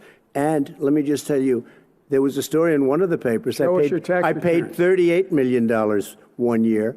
I paid $27 million Show us your 1 tax year. returns. I went... you'll see it as soon as it's finished. You'll see it. You know, if you want to go to the Board of Elections. There's a 118-page or so report that says everything I have, every bank I have, I'm totally under-leveraged because the assets are extremely good, and I built Sir, a great company. I'm asking you a specific question, which is... let me tell you... I understand all of that. I understand all of that. No, Mr. President, Go ahead. I'm asking you a question. Will you tell us how much you paid in federal income taxes in 2016 and 2017? Millions of dollars. You paid millions of dollars? Millions of dollars, So yes. not 750? Millions of dollars, and you'll get to see it. But let me just tell you, Chris, let me just tell you something, that it was the tax laws. I don't want to pay tax. Before I came here, I was a private developer. I was a private business people. Like every other private person, unless they're stupid, they go through the laws, and that's what it is. He passed a tax bill that gave us all these privileges for depreciation and for tax credits. We build a building and we get tax credits, like the hotel on Pennsylvania Avenue. You get a massive, which, by the way, was given to me by the Obama administration, if you can believe that. Now, the man got fired right after that happened. But Vice President Biden, you want to respond? Yeah, I do want to respond. Look, the tax code that made him, put him in a position that he pays less tax than a school teacher makes, on the money a school teacher makes, is because of him he says he's smart because he can take advantage of the tax code. And he does take advantage of the tax code. That's why I'm going to eliminate the Trump tax cuts. And I'm going to eliminate those tax cuts and make sure that we invest in the people who, in fact, need the help. People out there need help. But why didn't you do it over the last 25 years? Because you weren't president. Because you weren't president screwing things up. You were a senator. And You're by the way, worst you were president America has ever had. Hey, Come Joe, on. let me just tell you, Joe. I've done more in 47 months. I've done more than you've done in 47 years, Joe. We've done things that you never even thought of doing, including fixing the broken military that you gave me, including taking care of your vets. Mr. President, we're talking about the economy. I'd like to ask you about your plans going forward, because, Mr. Vice President, your economic plan, if you were to be elected president, focuses a lot on big government, big taxes, big spending. I want to focus first on the taxes.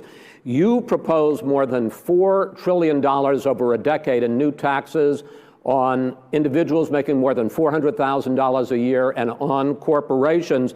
President Trump says that that kind of an increase in taxes is going to hurt the economy as it's just coming out of a recession. Well, just take a look at what the analysis done by Wall Street firms.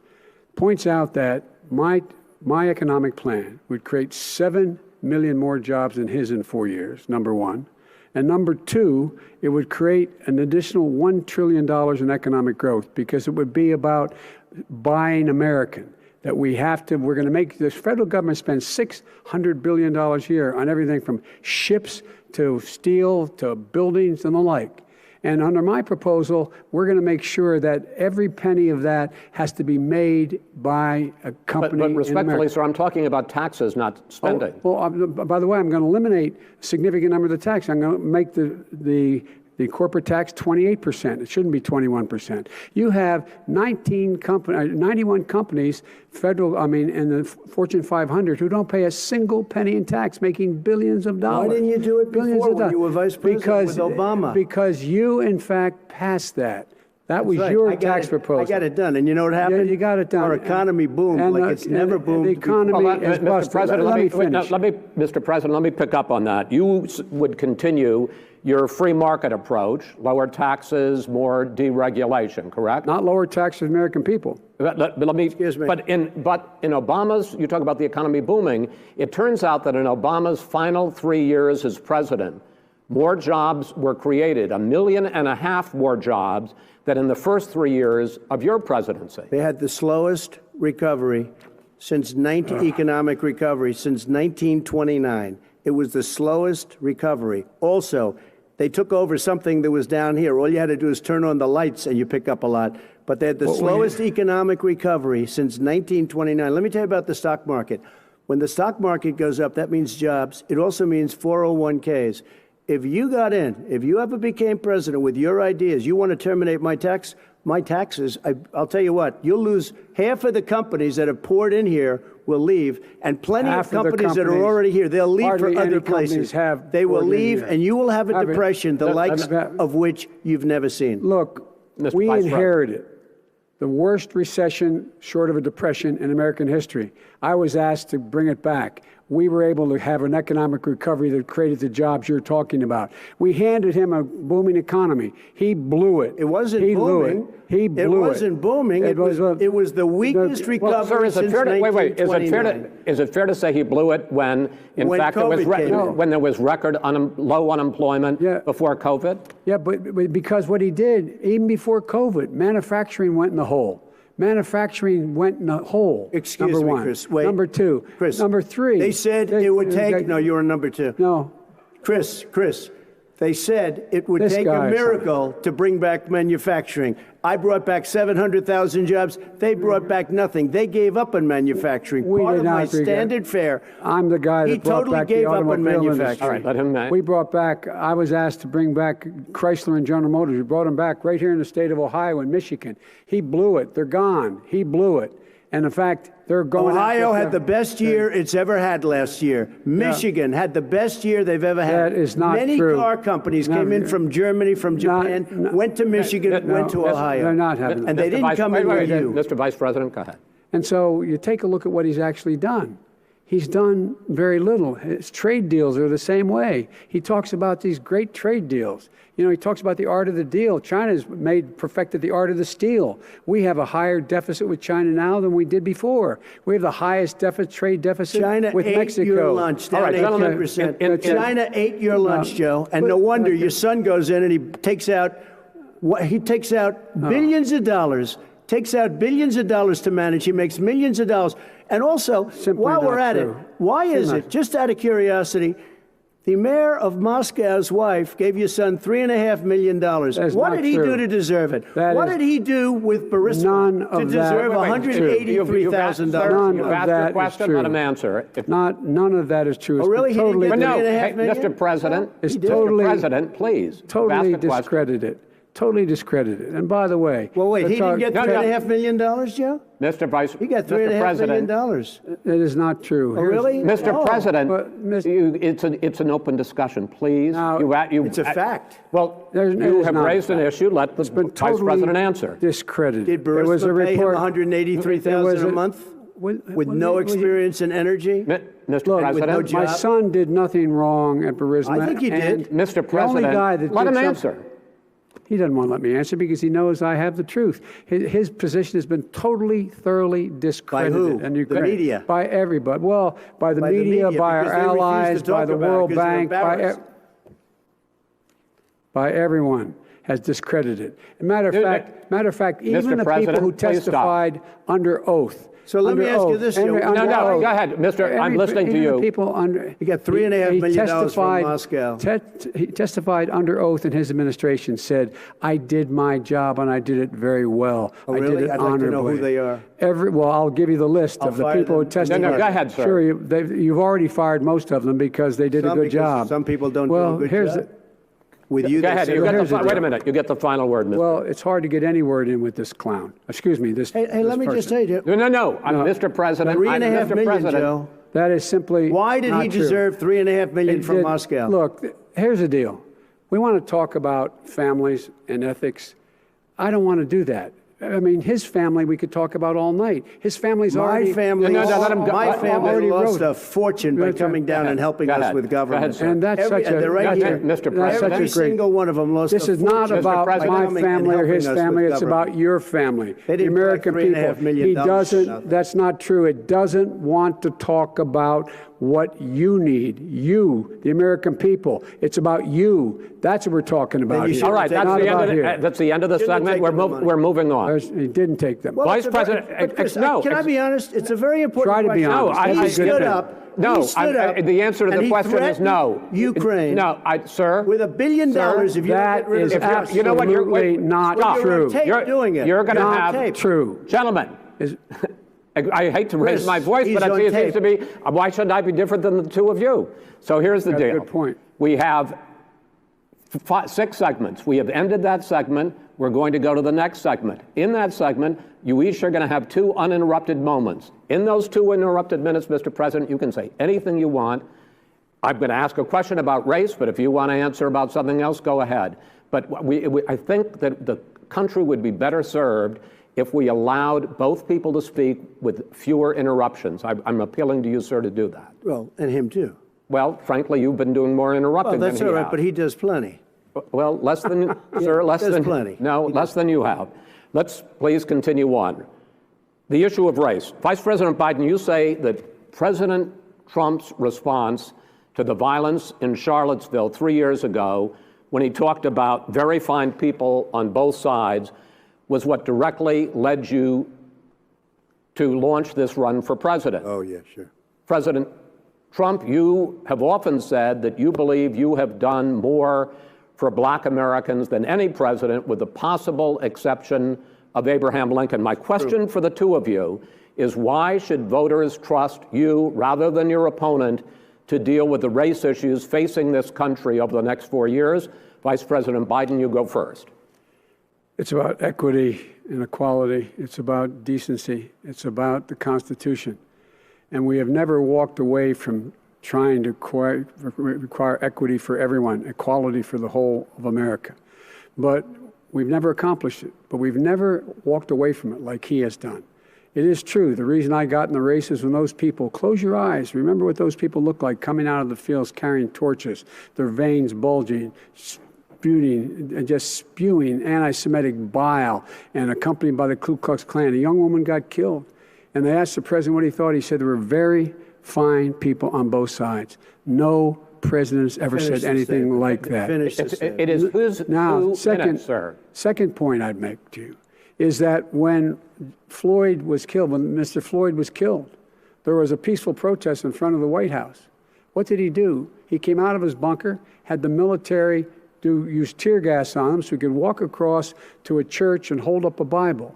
And then what happened after that? The bishop of that very church said that it was a disgrace. The general who was with him said all he ever wants to do is divide people, not unite people at all. This is a president who has used everything as a dog whistle to try to generate racist hatred, racist division. This is a man who, in fact, you talk about helping African Americans. 1 in 1,000 African Americans has been killed because of the coronavirus. And if he doesn't do something quickly, by the end of the year, 1 in 500 will have been killed. 1 in 500 African Americans.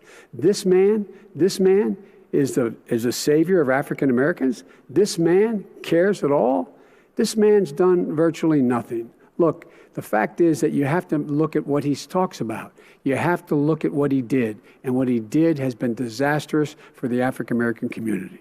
So, President Trump, you have 2 minutes. Why should Americans trust you over your opponent to deal with he racism? did a crime bill, 1994, where you call them super predators, African Americans, the super predators, and they've never forgotten it. They've never forgotten it, Joe. No, sir, it's his 2 minutes. So you did that, and they call you a super predator, and I'm letting people out of jail now that you have treated the African American population community, you have treated the black community about as bad as anybody in this country. You did the 1990, and that's why, if you look at the polls, I'm doing better than any Republican has done in a long time, because they saw what you did. You call them super predators, and you've called them worse than that. Because you look back at your testimony over the years, you've called them a lot worse than that. As far as the church is concerned, and as far as the generals are concerned, we just got the support of 250 military leaders and generals, total support. Law enforcement, almost every law enforcement group in the United States. I have Florida, I have Texas,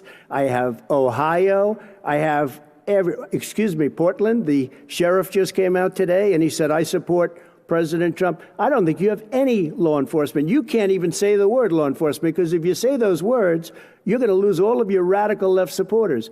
And why aren't you saying those words, Joe? Why don't you say the words law enforcement? Because you know what? If they called us in Portland, we would put out that fire in a half an hour, but they won't do it because they're run by radical left Democrats. If you look at Chicago, if you look at any place you want to look, Seattle, they heard we were coming in the following day, and they put up their hands, and we got back Seattle.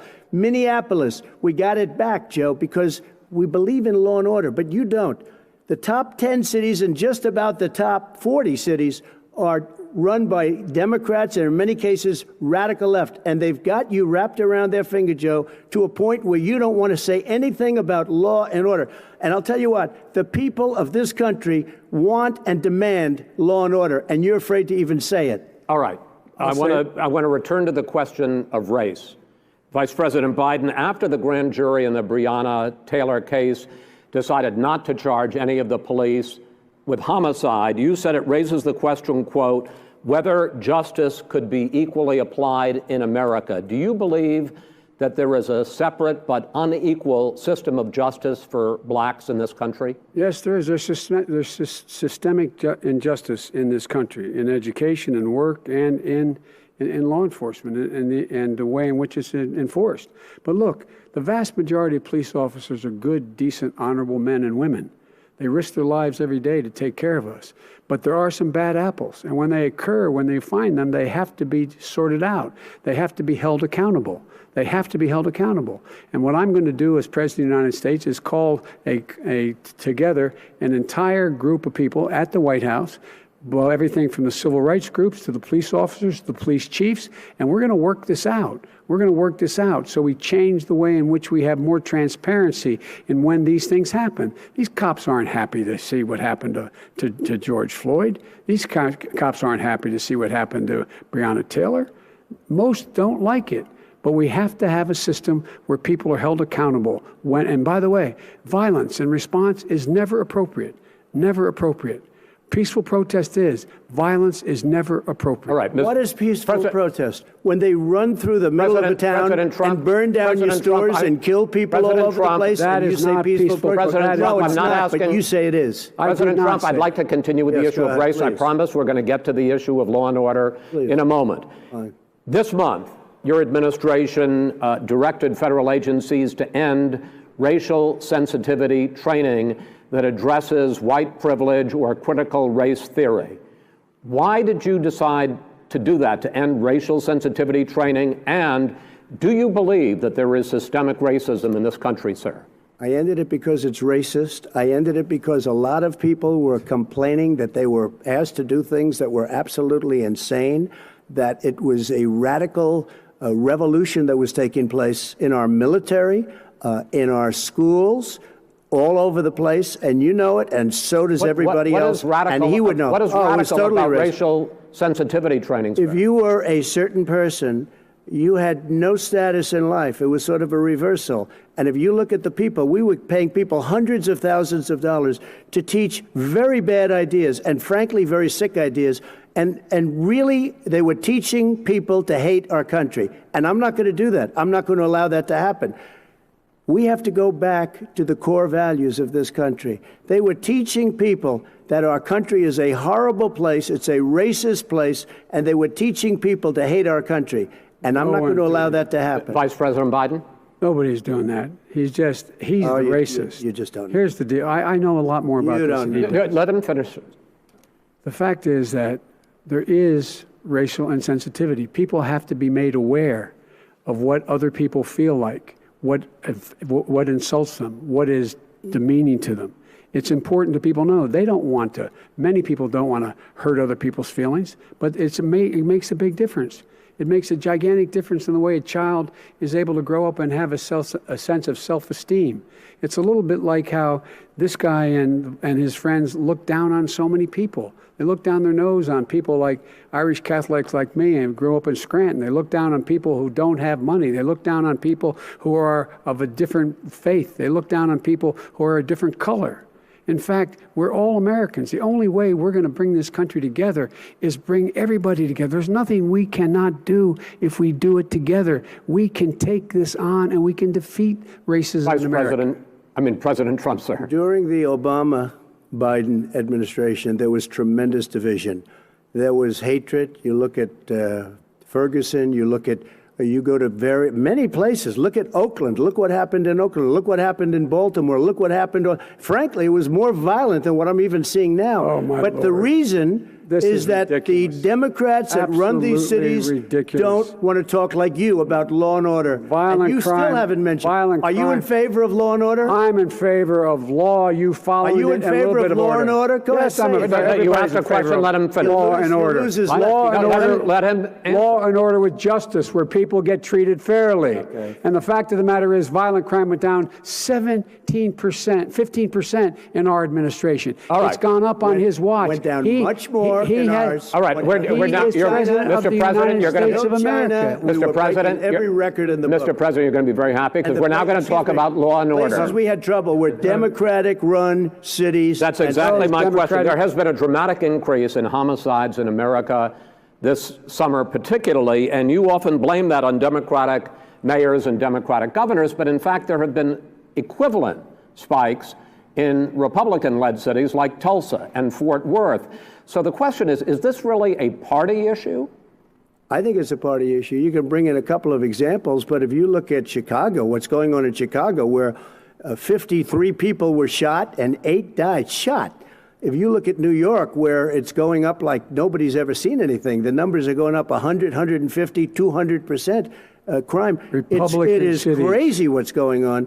And he doesn't want to say law and order because he can't, because he'll lose his radical left supporters. And once he does that, it's over with. But if he ever got to run this country and they ran it the way he would want to run it, we would have our suburbs would be gone. By the way, our suburbs would be gone, and you would see problems like you've never seen. He wouldn't know before. a suburb unless he took a wrong turn. Oh, I know suburbs. He would not. So much I was better. raised. Go ahead. Wait a minute. I was So much raised better. in the suburbs. This is not 1950. All these dog whistles on racism don't work anymore. Suburbs are by and large integrated. There's many people today driving their kids to soccer practice and/or to black and white and Hispanic in the same car as there have been any time in the past. What really is a threat to the suburbs and their safety is his failure to deal with COVID. They're dying in the suburbs. His failure to deal with the environment. They're being flooded. They're being burned out because his refusal to do anything. That's why the suburbs are in trouble. I do want to talk about this issue of law and order, though. And in the joint recommendation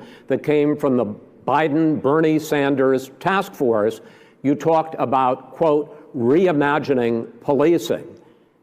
First of all, what does reimagining policing mean, and do you support? It means. Let me, if I might finish the question. What does reimagining policing mean, and do you support the Black Lives Matter call for community control of policing? Look, what I support is the police having the opportunity to deal with the problems they face. And I'm totally opposed to defunding the police offices. As a matter of fact, local police, The only one defunding in his budget calls for a $400 million cut in local law enforcement assistance. They need more assistance. They need, when they show up for a 9/11 call, to have someone with them as a psychologist or psychiatrist to keep them from having to use force and be able to talk people down. We have to have community policing like we had before, where the officers get to know the people in the communities. That's when crime went down. It didn't go up, it went down. And so we have to be engaged. That's not what they're talking about, Chris. That's not what they're talking about. He's talking about defunding the police. That is not true. He doesn't have any law support. Look, he has no law enforcement that's not support. true. Almost that's nothing. Look. Oh, really? Who do you have? Name one group that supports you. Name one group that came out and supported you. Go ahead. Think. We have time. We don't have time to do anything. No, think about it. Name one law enforcement group that came out and supported you. Gentlemen, I think I'm going to take back the moderator's role, and I want to get to another subject, which is the issue of protests in many cities that have turned violent. In Portland, Oregon especially, we had more than 100 straight days of protests, which I think you would agree, you talk about peaceful protests, many of those turned into riots. Mr. Vice President, you say that people who commit crimes should be held accountable. The question I have, though, is, as the Democratic nominee, and earlier tonight you said that you are the Democratic Party right now, have you ever called the Democratic mayor of Portland or the Democratic governor of Oregon and said, hey, you got to stop this, bring in the National Guard, do whatever it takes, but you stop the days and months of violence in Portland? I don't hold public office now. I am a former vice president. I've made it clear in my public statements that the violence should be prosecuted. It should be prosecuted, and anyone who commits it. But you've never called for the people, the leader. Excuse me, sir. You have never called for the leaders in Portland and in Oregon to bring in the National Guard and knock off 100 days of riots. They can, in fact, take care of it if he just stay out of the way. Look here. Oh, really? Really? Here's the thing. I sent in the U.S. Marshals to get the killer of the young man in the middle of the street. They shot him, and for 3 days, President Trump, Portland wouldn't do anything. I had to send in the U.S. Marshals. They took care of business. Go ahead, sir. And by the way, his own former spokesperson said, riots and chaos and violence help his cause. That's what this is all about. I don't know who said that. I do. Who? I think Kellyanne Conway. I don't think she said that. She said that. And so here's the here's the point. Go ahead. The point is that's what he keeps trying to rile everything up. He doesn't want to calm things down. Instead of going in and talking to people and saying, let's get everybody together, figure out how to deal with this. What's he do? He just pours gasoline in the fire constantly, and every single solitary time. And to end this, button up this segment, I'm going to give you a minute to answer, sir. You have repeatedly criticized. I have to answer his statement. No, you have repeatedly. You've been talking back and forth. You made a statement. I'm asking you. I would love to end it. Sir, I would love to end it. If you want to switch seats. We would very quickly. We could do that, but I'd send in the National Guard, it would be over. There'd be no problem. Okay. But they don't want to accept the National Guard. You have repeatedly criticized the vice president for not specifically calling out Antifa and other left-wing extremist groups. But are you willing tonight to condemn white supremacists and militia groups and to say that they need to stand down and not add to the violence in a number of these cities, as we saw in Kenosha and as we've seen in Portland? Sure, are you I'm prepared willing to do specifically that, do it? I would say almost everything I see is from the left wing, not from the right wing. So what are you saying? I'm willing to do anything. I want to see peace. Then do it, sir. Say it. Do it. Say it. Do you want to call him? What do you want to call him? Give me a name. Give me a white name. Supremacists and white supremacists and right Proud Boys. Stand back and stand by. But I'll tell you what. Somebody's got to do something about Antifa and the left, because this is not a right-wing problem. This is a left-wing. FBI director This is a left-wing problem. White supremacists. Antifa's an idea, not an organization. Oh, you got to be not kidding. militia. That's what his FBI. FBI director said. Well, then you know what? We're done, sir. We're moving on to the next. We're moving. When a bat hits you over the head, that's not an idea. Everybody in your administration tells you the truth has a bad idea. Can I tell you what? You have no ideas. Antifa is a dangerous, all right, radical gentlemen, group. We're now moving on to the Trump and Biden records. They'll overthrow you. When a president, I'm going to ask a question. When the president seeks a second term, it is generally a referendum on his record. But Vice President Biden, you like to quote one of your dad's sayings, which is, don't compare me to the Almighty, compare me to the alternative. And in this case, sir, you are the alternative. Looking at both of your records, I'm going to ask each of you, why should voters elect you president over your opponent? In this segment, President Trump, you go first, 2 minutes. Because there has never been an administration or president who has done more than I've done in a period of 3.5 years. And that's despite the impeachment hoax. And you saw what happened today with Hillary Clinton, where it was a whole big con job. But despite going through all of these things, where I had to fight both flanks and behind me and above, there has never been an administration that's done what I've done. The greatest, before COVID came in, the greatest economy in history, lowest unemployment numbers. Everything was good. Everything was going. And by the way, there was unity going to happen. People were calling me for the first time in years. They were calling and they were saying, it's time maybe. And then what happened? We got hit, but now we're building it back up again. A rebuilding of the military, including Space Force and all of the other things. A fixing of the VA, which was a mess under him. 308,000 people died because they didn't have proper health care. It was a mess. And we now got a 91% approval rating at the VA, our vets. We take care of our vets. But we've rebuilt our military. The job that we've done, and I'll tell you something, some people say maybe the most important. By the end of the first term, I'll have approximately 300 federal judges and Court of Appeals judges, 300, and hopefully 3 great Supreme Court justices. That is a record, the likes of which very few people, and you know one of the reasons I'll have so many judges? Because President Obama and him left me 128 judges to fill. When you leave office, you don't leave any judges. That's like, you just don't do that. They left 128 openings, and if I were a member of his party, because they have a little different philosophy, I'd say if you left us 128 openings, you can't be a good president, you can't be a good vice president. But I want to thank you because it gives us almost, it'll probably be above that number by the end of this term. 300 judges, it's a record. Looking at both of your records, why should voters elect you president as opposed to President Trump? You have 2 minutes uninterrupted. Under this president, we become weaker, sicker, poorer, more divided, and more violent. When I was vice president, we inherited a recession. I was asked to fix it. I did. We left him a booming economy, and he caused the recession. With regard to being weaker, the fact is that I've gone head-to-head with Putin and made it clear to him we're not going to take any of his stuff.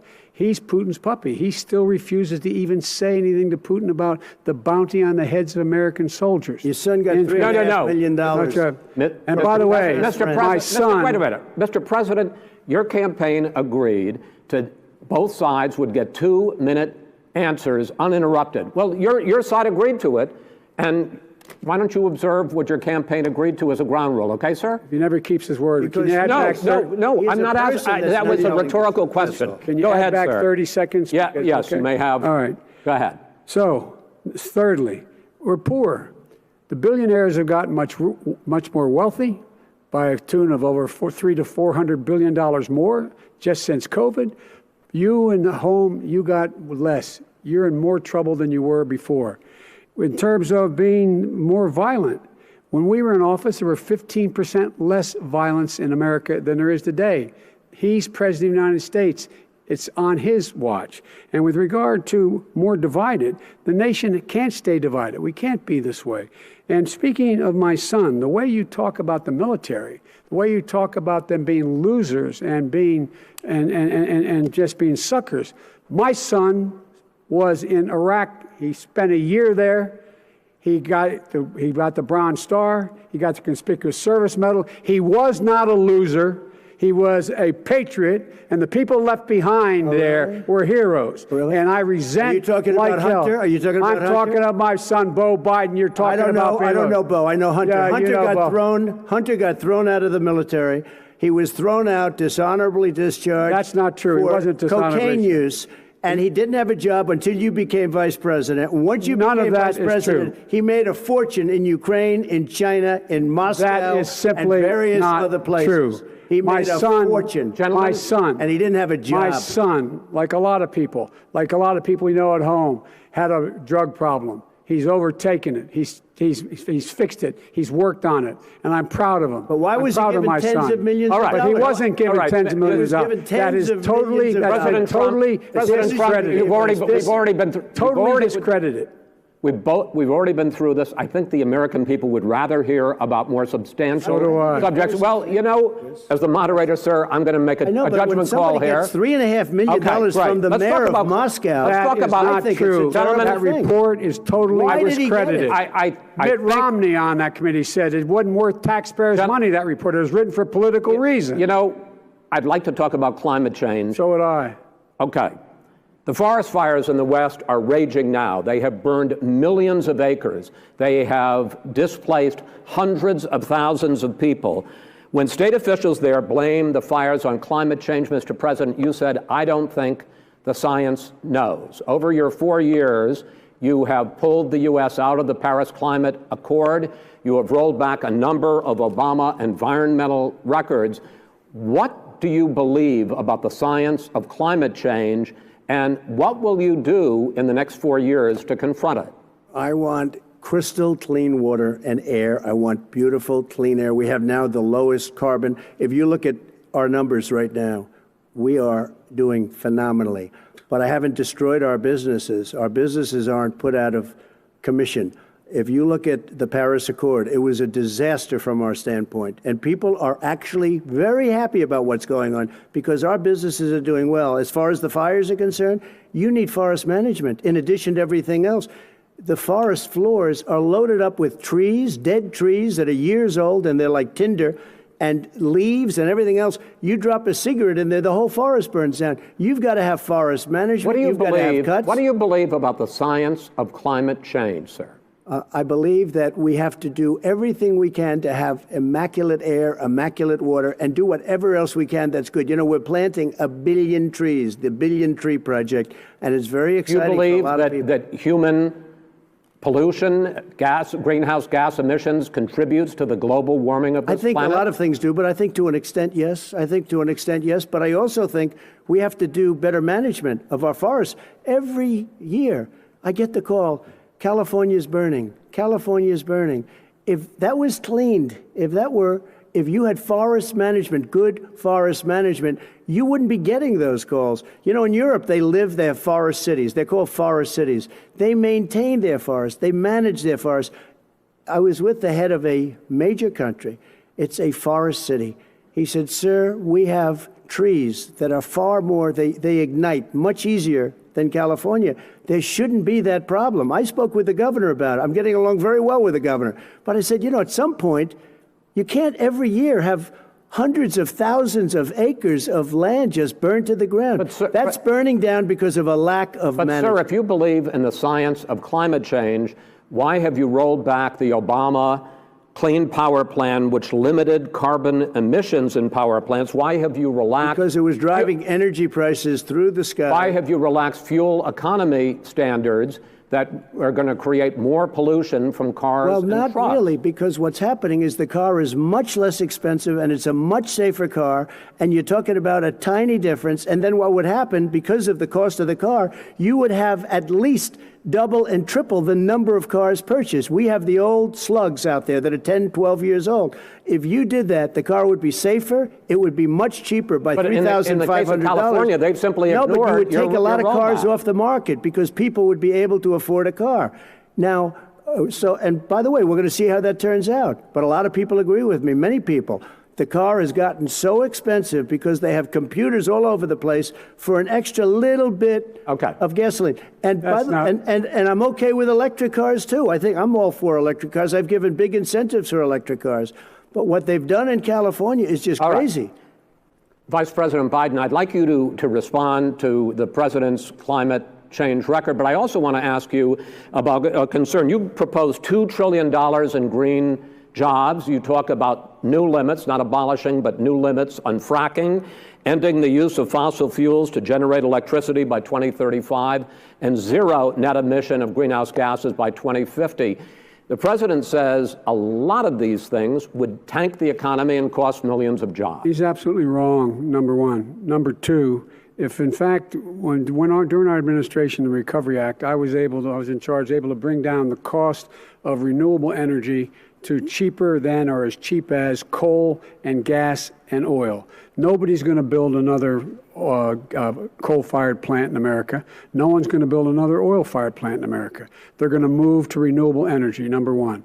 Number two, we're going to make sure that we are able to take the federal fleet and turn it into a fleet that's run on their electric vehicles. Making sure that we can do that, we're going to put 500,000 charging stations and all of the highways that we're going to be building in the future. We're going to build an economy that, in fact, is going to provide for the ability of us to take 4 million buildings and make sure that they, in fact, are weatherized in a way that, in fact, they'll emit significantly less gas and oil because the heat will not be going out. There's so many things that we can do now to create thousands and thousands of jobs. We can get to net zero in terms of energy production by 2035. Not only not costing people jobs, creating millions of good paying jobs, not $15 an hour, but prevailing wage, by having a new infrastructure that in fact is green. And the first thing I will do, I will rejoin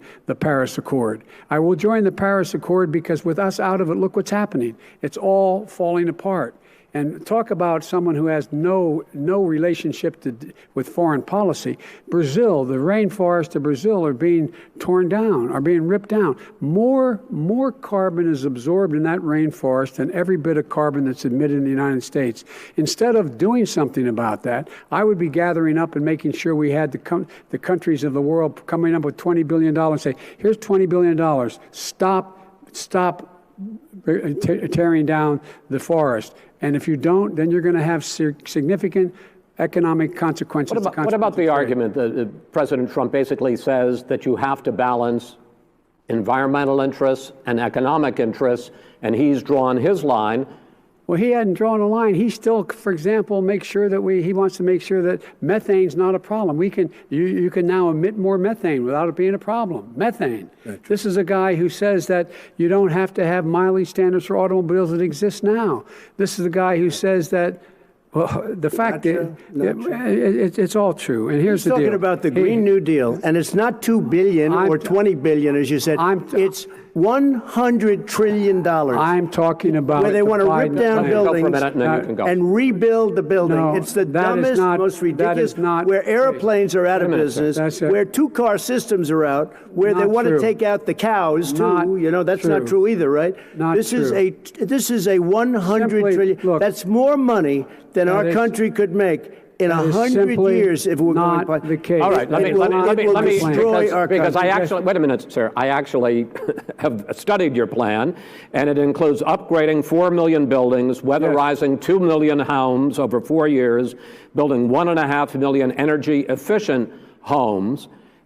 So the question becomes, the president is saying, I think some people who support the president would say that sounds like it's going to cost a lot of money and hurt the economy. What it's going to do is going to create thousands and millions of jobs, good-paying jobs. Let him finish, sir. He doesn't know how to do that. $100 billion. The fact is, it's going to create millions of good-paying jobs, and these tax incentives for people to weatherize, which he wants to get rid of. It's going to make the economy much safer. Look how much we're paying now to deal with the hurricanes. By the way, he has an answer for hurricanes. He said maybe we should drop a nuclear weapon on them. They may. I never said that. That's at all. He did say. You made it up. And here's the deal. You make up. We are going to be in a position where we can create hard, good jobs by making sure the environment is clean and we all are in better shape. We spend billions of dollars now, on floods, hurricanes, rising seas. We're in real trouble.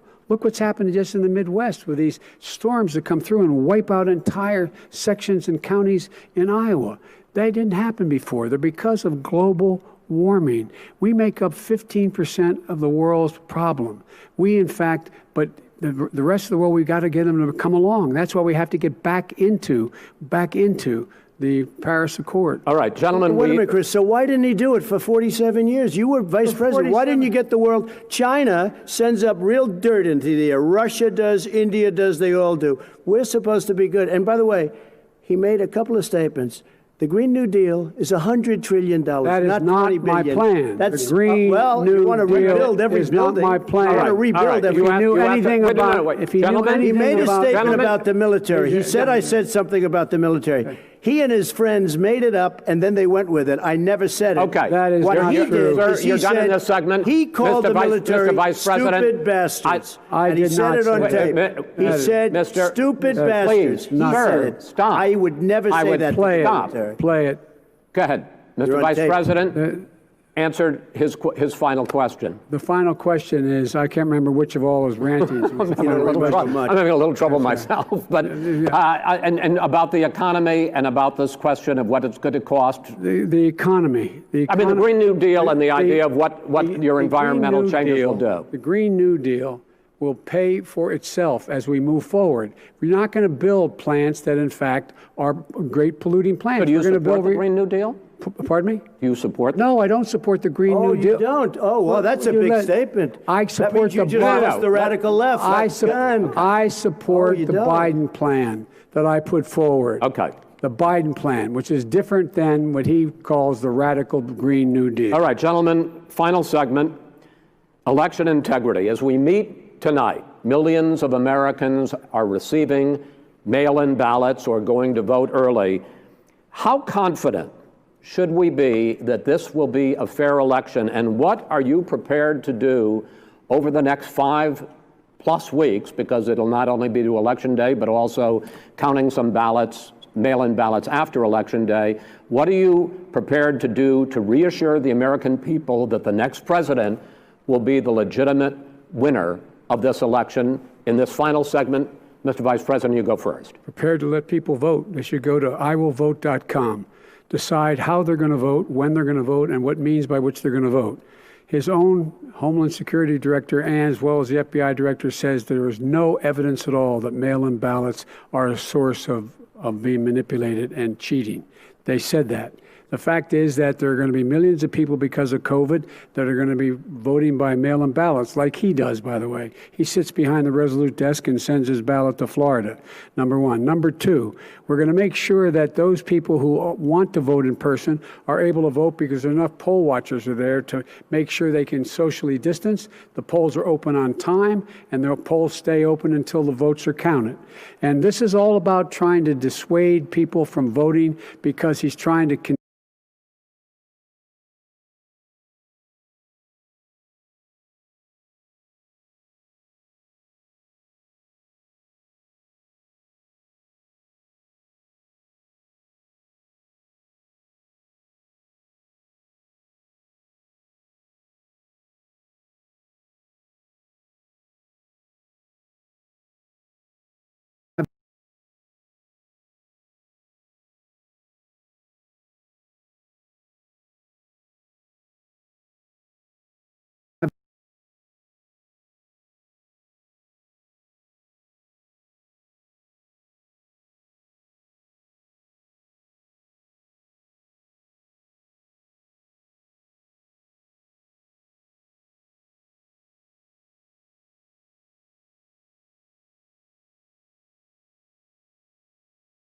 like the next 4 years. Is it going to change? You can get 4 more years of these lies. Mr. President, 2 minutes. So when I listened to Joe talking about a transition, there's been no transition from when I won. I won that election. And if you look at crooked Hillary Clinton, if you look at all of the different people, there was no transition because they came after me trying to do a coup. They came after me spying on my campaign. They started from the day I won and even before I won, from the day I came down the escalator with our First Lady. They were a disaster. They were a disgrace to our country. And we've caught them. We've caught them all. We've got it all on tape. We've caught them all. And by the way, you gave the idea for the Logan Act against General Flynn. You better take a look at that because we caught you in a sense. And President Obama was sitting in the office. He knew about it, too. So don't tell me about a free transition. As far as the ballots are concerned, it's a disaster. A solicited ballot, okay, solicited is okay. You're soliciting, you're asking, they send it back, you send it back. I did that. If you have an unsolicited, they're sending millions of ballots all over the country. There's fraud. They found them in creeks. They found some with the name Trump, just happened to have the name Trump just the other day in a waste paper basket. They're being sent all over the place. They sent 2 in a Democrat area. They sent out 1,000 ballots. Everybody got 2 ballots. This is going to be a fraud like you've never seen. The other thing, it's nice on November 3rd, you're watching and you see who won the election. And I think we're going to do well because people are really happy with the job we've done. But you know what? We won't know. We might not know for months because these ballots are going to be all over. Take a look at what happened in Manhattan. Take a look at what happened in New Jersey. Take a look at what happened in Virginia and other places. They're not losing 2%, 1%, which, by the way, is too much. An election could be won or lost with that. They're losing 30 and 40%. It's a fraud, and it's a shame. And can you imagine where they say, you have to have your ballot in by November 10th.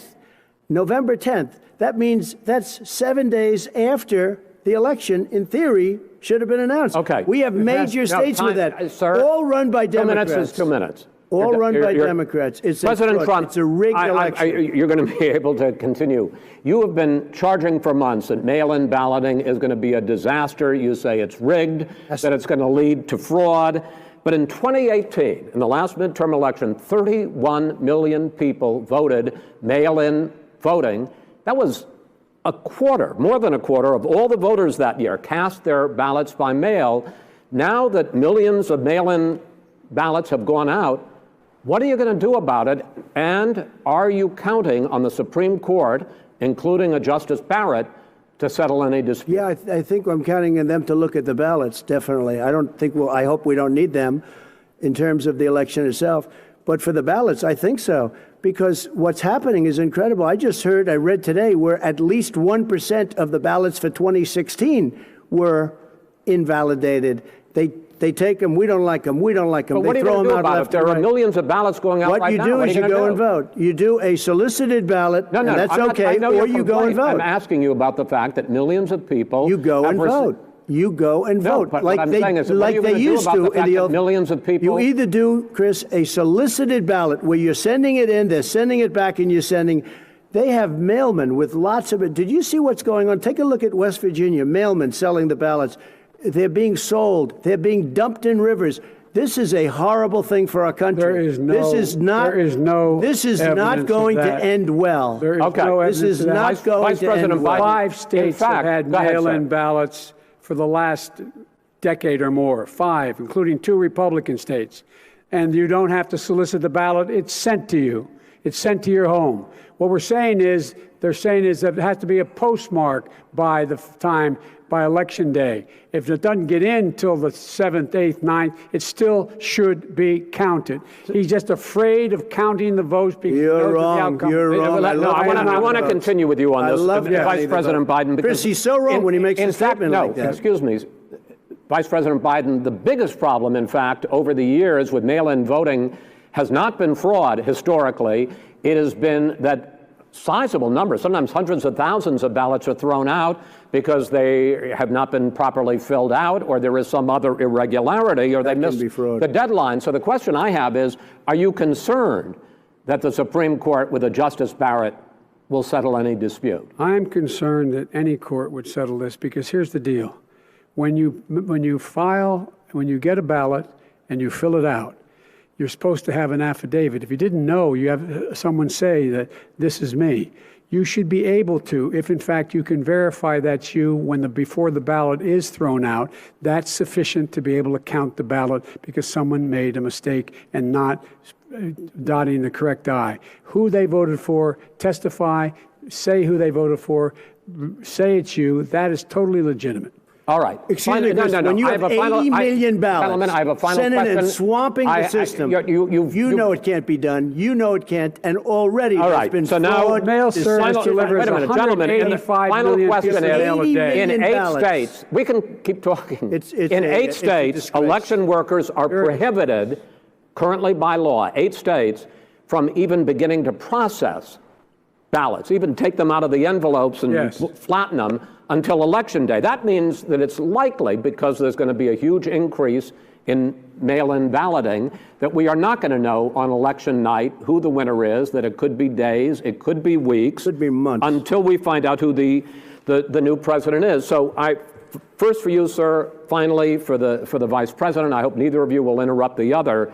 Will you urge your supporters to stay calm during this extended period, not to engage in any civil unrest? And will you pledge tonight that you will not declare victory until the election has been independently certified? President Trump, you go first. I'm urging my supporters to go into the polls and watch very carefully, because that's what has to happen. I am urging them to do it. As you know, today there was a big problem. In Philadelphia, they went in to watch. They're called poll watchers, a very safe, very nice thing. They were thrown out. They weren't allowed to watch. You know why? Because bad things happen in Philadelphia, bad things. And I am urging my people. I hope it's going to be a fair election. If it's a fair election, urging them what? I am 100% on board. But if I see tens of thousands of ballots being manipulated, I can't go along with that. And I'll tell you what, does that mean, from a not go common along? sense, Does that mean you're I'll tell going you to what tell your it people means. to take to the It means street? you have a fraudulent election. You're And what are sending you out gonna do? 80 And million what would you ballots. do about that? They're not equipped to. These people aren't equipped to handle it. Number one. Number two, they cheat. They cheat. Hey, they found ballots in a waste paper basket 3 days ago, and they all had the name military ballots. They were military. They all had the name Trump on them. Vice President you think Biden, that's good? Vice President Biden, final question for you. Will you urge your supporters to stay calm while the vote is counted, and will you pledge not to declare victory until the election is independently certified? Yes, and here's the deal. We count the ballots, as you pointed out. Some of these ballots in some states can't even be opened until Election Day. And if there's thousands of ballots, it's going to take time to do it. And by the way, our military, they've been voting by ballots since at the end of the Civil War, in effect. And that's what's going to happen. Why was it not? Why is it for them somehow not fraudulent? It's the same process. It's honest. No one has established at all that there is fraud related to mail-in ballots, that somehow it's a fraudulent process. It's already been established. Take a look at Carolyn Maloney's race. You had an opportunity to respond. Look at Carolyn Maloney. Go ahead. They have no idea what happened. Vice President Biden, go ahead. He has no idea what he's talking about. Here's the deal. The fact is, I will accept it, and he will too. You know why? Because once the winner is declared, after all the ballots are counted, all the votes are counted, that'll be the end of it. That'll be the end of it. And if it's me, in fact, fine. If it's not me, I'll support the outcome. And I'll be a president not just for the Democrats. I'll be a president for Democrats and Republicans. And this guy, I want to see an honest ballot count. Gentlemen, you say that's the end of it? This is the end of this debate? An honest ballot count. We're going to leave it there. To be continued as in more debates as we go on. President Trump, Vice President Biden, it's been an interesting hour and a half. I want to thank you both for participating in the first of 3 debates that you have agreed to engage in. We want to thank Case Western Reserve University and the Cleveland Clinic for hosting this event. The next debate, sponsored by the Commission on Presidential Debates, will be 1 week from tomorrow, October 7th, at the University of Utah in Salt Lake City. The 2 vice presidential nominees, Vice President Mike Pence and Senator Kamala Harris, will debate at 9 p.m. Eastern that night. We hope you watch. Until then, thank you and good night.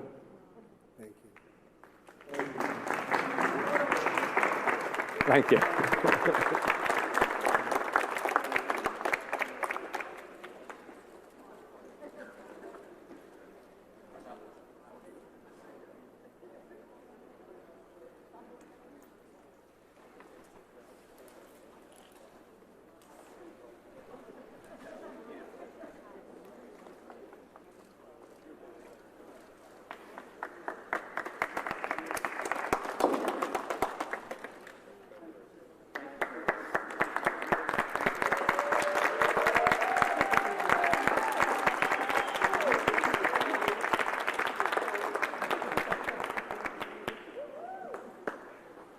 Trump, the greatest president of all time. We love you, Trump.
Joe would say the unemployment rate in the great state of Ohio. No, you're in South Carolina.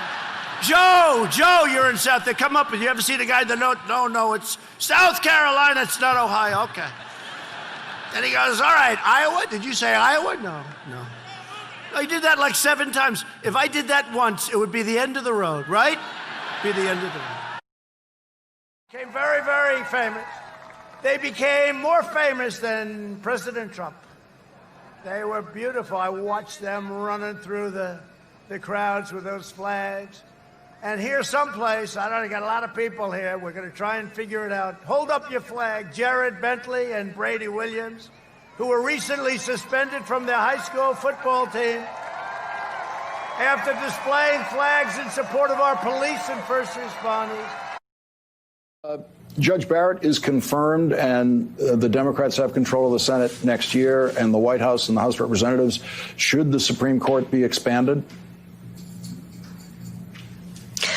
You know what, I think that, first of all, Joe's been very clear that he is going to pay attention to the fact, and I'm with him on this 1,000%, pay attention to the fact that right now, Lawrence, people are voting. Hey, all right, welcome back. We are at Angelina's Restaurante in Staten Island, New York. For those of you watching around the country on Biz TV, you may not know this, but in the Republican primaries in 2016, Staten Island was the #1 county in all of America voting for Donald Trump. With 12 candidates, 83% of the vote came right out of Staten Island. So it is poignant, Kevin, that's good, that we would be right here in Richmond County, which is #1 in America for Trump country. Well, and I think that was evidenced tonight, John, by the way the room reacted to the debate. Lots of things to get into over the next couple of segments. And then at the top of the hour, we rejoin all of our great guests from Hour 1 that are going to be giving us their analysis. They told us what they were expecting, and now they're going to tell us what they saw. But I'm curious, Aaron Elmore, you and I were sitting at the same table. We were seeing the same things happen. Kind of give us your up and down as to how you rated the debate as it went along. I felt that Joe Biden held his own surprisingly well. I felt that he had some moments where you could see him falling apart. He said, "Shut up, man," which I'm the mother of a 7-year-old. That doesn't sit well with me. He laughed a lot in that nervous way that someone that's presidential shouldn't. I thought that the true debate was between President Trump and Chris Wallace, where there's an old man in the corner watching. My wife was commenting on my Twitter thread, and she said the exact same thing. She's like, it's almost like Biden's not even a part of this conversation. Yeah, no. He was like a spectator. It was like 2 against 1. Yeah. You know. This is Kate. Hey. She takes 2 prescriptions. Kate's son Jack takes 1 too. Kate works hard and thought she had good insurance. But she still pays too much. That's no good. So Kate downloaded the GoodRx app. Now she can compare prescription prices to find the best discounts. She even beats her insurance price. Good for you, Kate. Good for you. GoodRx. Stop paying too much for your prescriptions. Download the free app today. This is for the self-determined, the liberated, the unconventional. Touch of Modern. The most distinctive products in everything from tech and fashion to home and adventure. Curated from around the world. Check us out at touchofmodern.com. These are our lives now. Nice technique with that knife. Come be a part of it online. GoDaddy is making it possible for everyone to create a website for free. Learn more at GoDaddy.com. This is important. Perhaps you received a settlement from a personal injury claim, maybe from medical malpractice or a car accident, or you may have won the lottery, and it seemed like more money than you ever imagined possible. Or not. If the settlement comes to you in regular payments rather than one lump sum, it may not meet your current needs. If you have a structured settlement and need a lump sum of cash for a car, to pay off debt, or to start a new business, Peachtree can help you get the cash you need sooner. For more than a decade, Peachtree has helped thousands of individuals turn their structured settlement into cash to meet a wide range of personal needs. Many received a large sum of cash and still continue to receive regular payments going forward. It's your money and your choice to use it when you want to. Peachtree is here to help. To learn more, call today at 800-390-9301. That's 800-390-9301. Or visit PeachtreeFinancial.com. Representatives are available now. Watch Jason Appleton, a.k.a. Crypto Crow, as he educates his audience on the crypto space. Crypto Crow, Saturdays at 1:30 p.m. Eastern, focuses on crypto news, project reviews, CEO interviews, and more.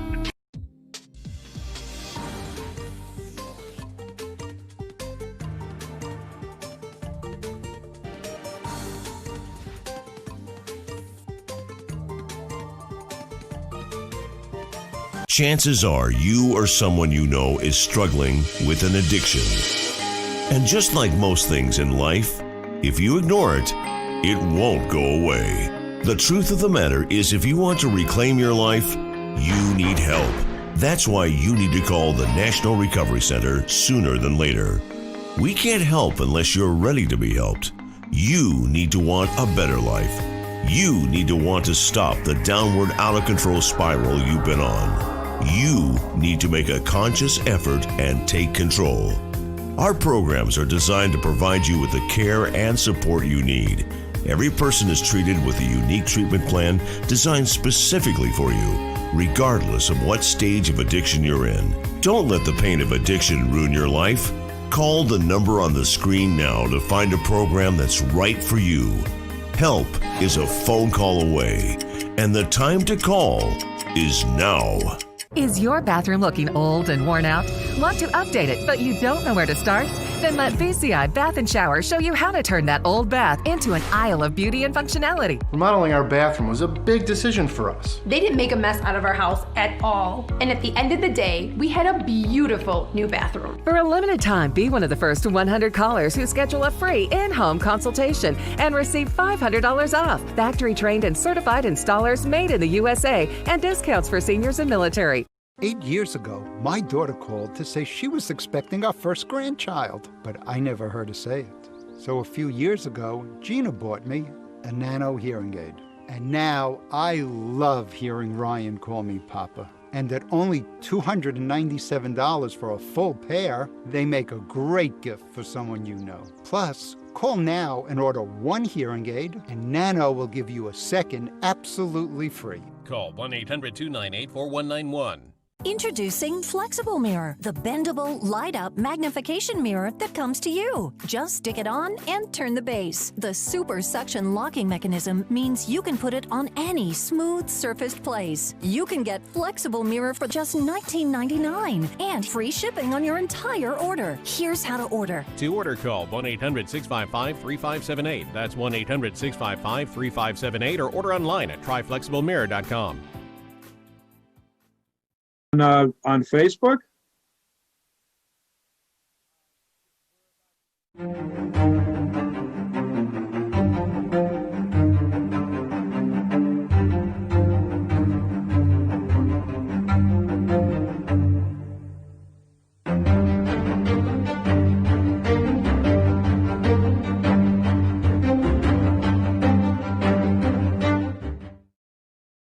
All right, welcome back live from New York City. It is the Great Debate Special on Biz TV. Kevin McCullough is my name. Glad to have you with us. John Tabacco, Aaron Elmore still with you. We've got more guests and exclusive coverage coming up over the next hour, so I hope you'll stay with us.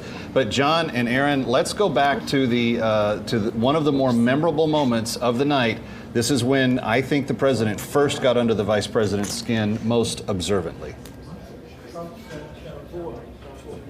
All right, we almost we don't have that it yet. clip. We almost have it. I was told We're that we working were on gonna the have fly it. here. We're- Okay, listen. It's our first presidential debate and all that other This is stuff. the era so of Corona. our team My is microphone's rocking in the and wrong rolling place. over there, but all right, we have to. They give us a signal like this. What was the least which means polite? stretch. So what was the least All right, polite here we thing go. you guys heard? And do we have it now? Let's roll it. Here we go. Okay, Daddy's gonna make us go. Here we go. Americans tonight with a heart full of gratitude and boundless optimism. I profoundly accept this nomination for President of the United States.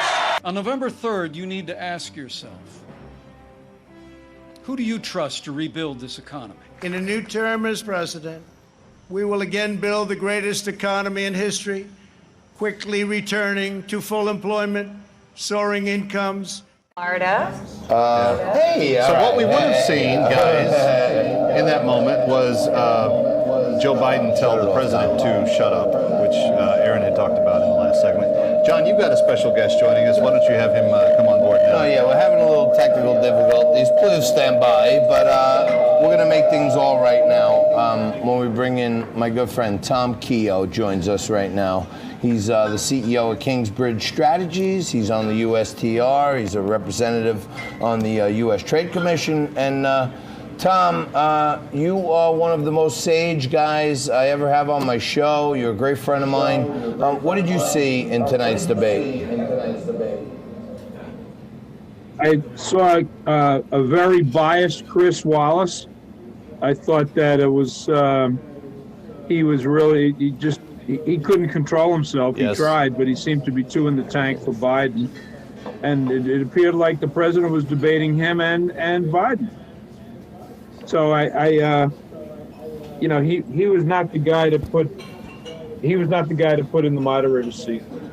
But it's not my choice, not your choice. It was a brawl. I don't think either man walked out of there a clear-cut winner. I mean, I think the Biden people are going to be clicking their heels like it's Christmas because he didn't look like a fool, but he did say some pretty bonehead things. By like he kept saying, told the president to shut up twice. He said, "Come on, man." He said some really stupid things, but they both acquitted themselves about even, I think, and I don't think there was a clear-cut winner. I think it was a draw.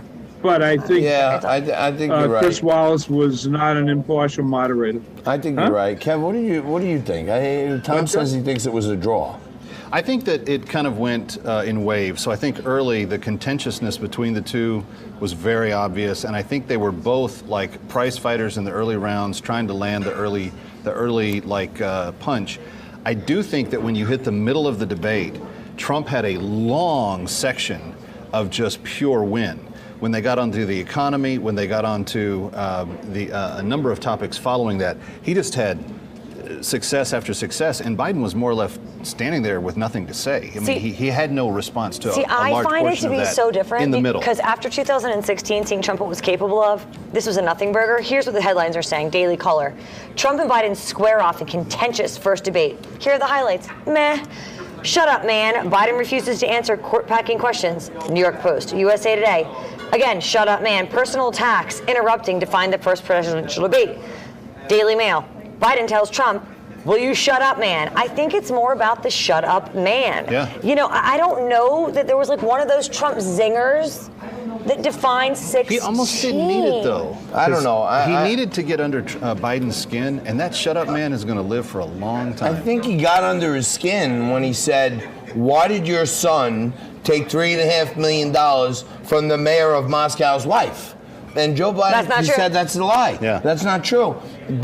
And he says it's been debunked, it's not true. It's 100% true. Unequivocally true. Right. Joe Biden is saying it's not true because The Wire went from the mayor's wife to his company, right? Rosemont Seneca got the money, which he was partners with Devin Archer, who was closely connected to John Kerry, right? So the money didn't go to Hunter Biden personally, and we have that but it clip? went to his company. We have the clip. Are we sure we have the clip? Let's take a look at that. This would be amazing. Now, 8-year lunch, Joe, and no wonder your son goes in and he takes out billions of dollars. Takes out billions of dollars to manage. He makes millions of dollars. And also, while we're at it, why is it, just out of curiosity, the mayor of Moscow's wife gave your son $3.5 million. What did he do to deserve it? What did he do with Burisma to deserve $183,000? None of that. And stuff though, he should have beat. All right, so that was what we were just describing. Let's go back to Tom Keogh. Tom Keogh has a good observation on the Hunter Biden $3.5 million. Tom, what did you think when Trump did go after him on the Hunter Biden stuff?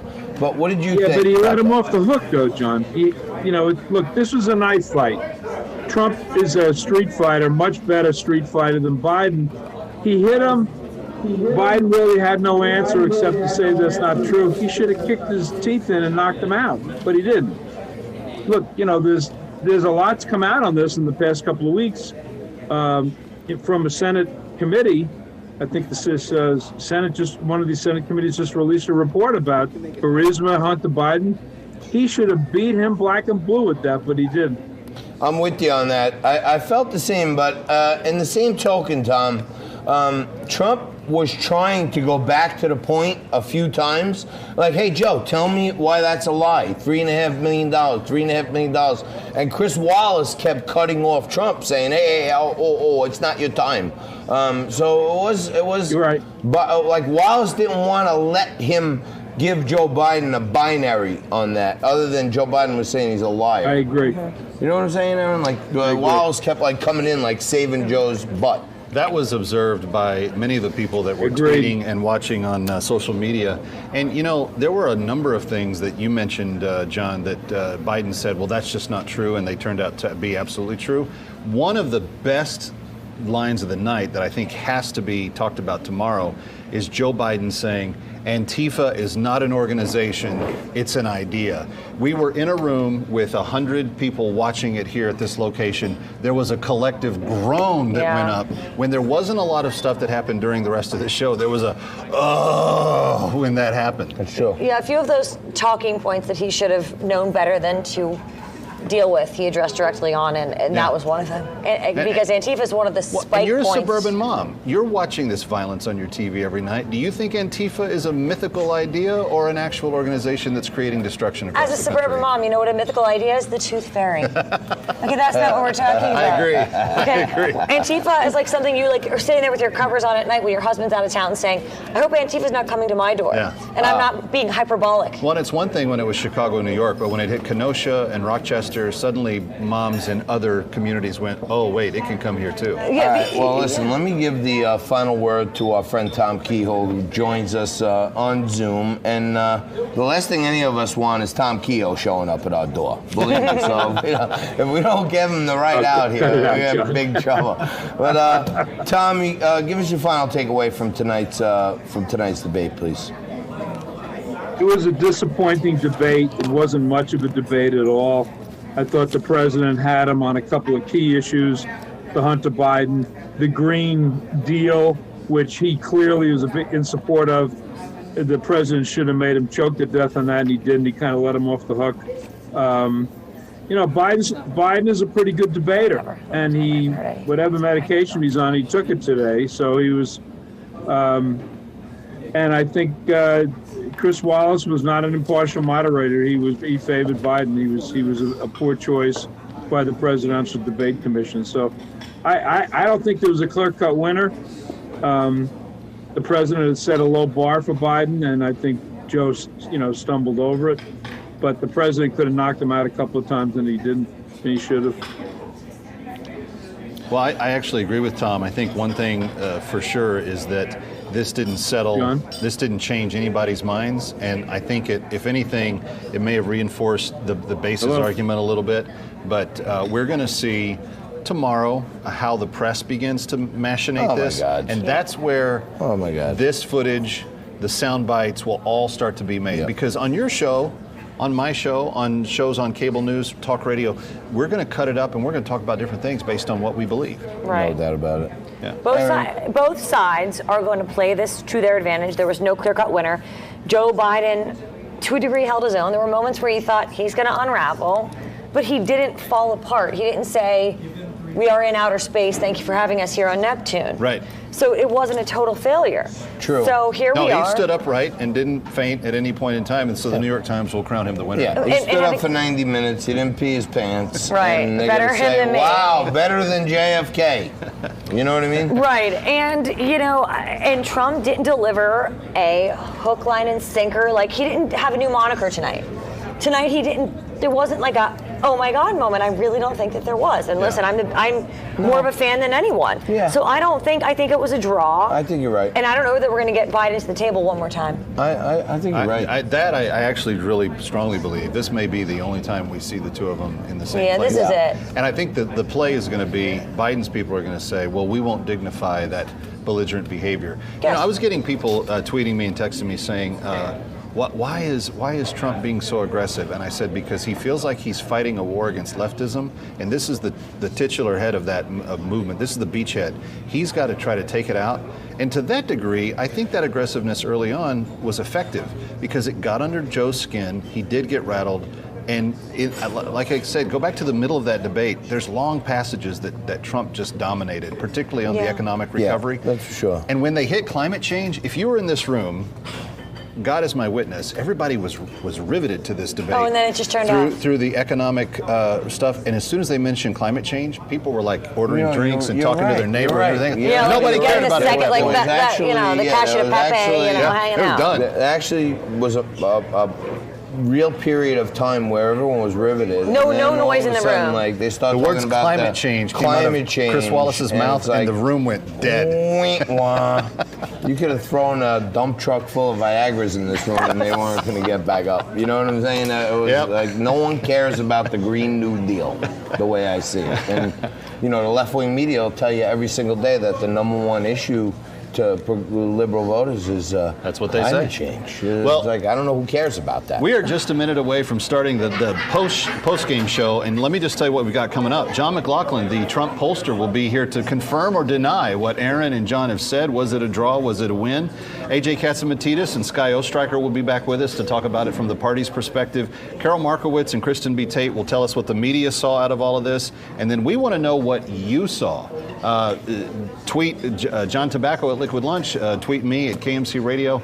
Let us know what you saw. We'll read some of your comments in the final section of the show I like tonight. that. And before we go, sadly, the one and only Aaron Elmore. The thorn amongst the two roses. No. It's backward. The rose between the two thorns. Aaron has to leave us. But, I do, unfortunately. Yeoman effort. Thank you so much for joining us. This is a Joe Biden night, right? So we do the elbow love. From Philly Thank you for to having New me. York. Just to be with us on the first ever Biz TV Great Debate. We got Let's do more. 3 more debates. And We're let's do it approved again for all and of actually them. play our sound And, bites. That would be fun. Maybe we'll do one in Philly. I mean, A logo can do more than identify your company. It can connect in meaningful ways, energize your team, and inspire your customers. We're 4imprint, and we know your logo on the right product can create moments that matter. With 30 years of experience and thousands of products to choose from, we guarantee your order will be right the first time, on time, and for a great price. Be certain that the right moments will matter. Explore thousands of promotional products at 4imprint.com. 4imprint, for certain. Our fight against coronavirus isn't over. We still have to slow the spread and do our part. Let's wear face masks in public. Stay 6 feet or more from others. Follow state and local guidelines. Wash our hands frequently and stay home when we feel safe. For ourselves, for our loved ones, for our future. Let's move forward together.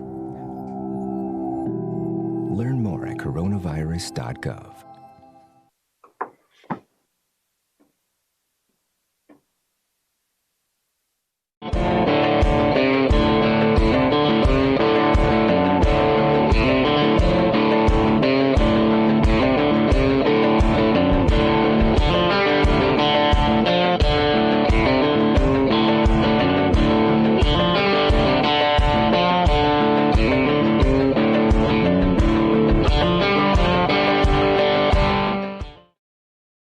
Republicans, we were talking originally about the Supreme Court here. If Senate Republicans go ahead and confirm Justice Barrett, there has been talk about ending the filibuster or even packing the court, adding to the 9 justices there. You call this a distraction by the president, but in fact, it wasn't brought up by the president.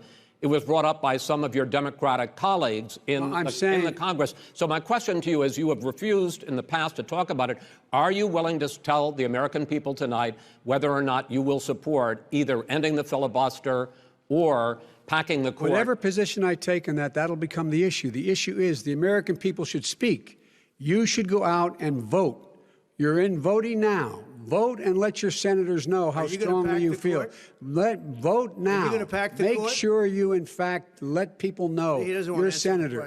I'm not going to answer the question Why wouldn't you answer that because the question? question is Supreme Court justice, radical left. Will you shut up, man? Listen, who is on your list, Joe? Who's on your list? Right. Gentlemen, I think this is so unprecedented. He's going to pack the court. I'm not going to give a list. We have ended this segment. We're going to move on to the second segment. That was really a productive segment, wasn't it?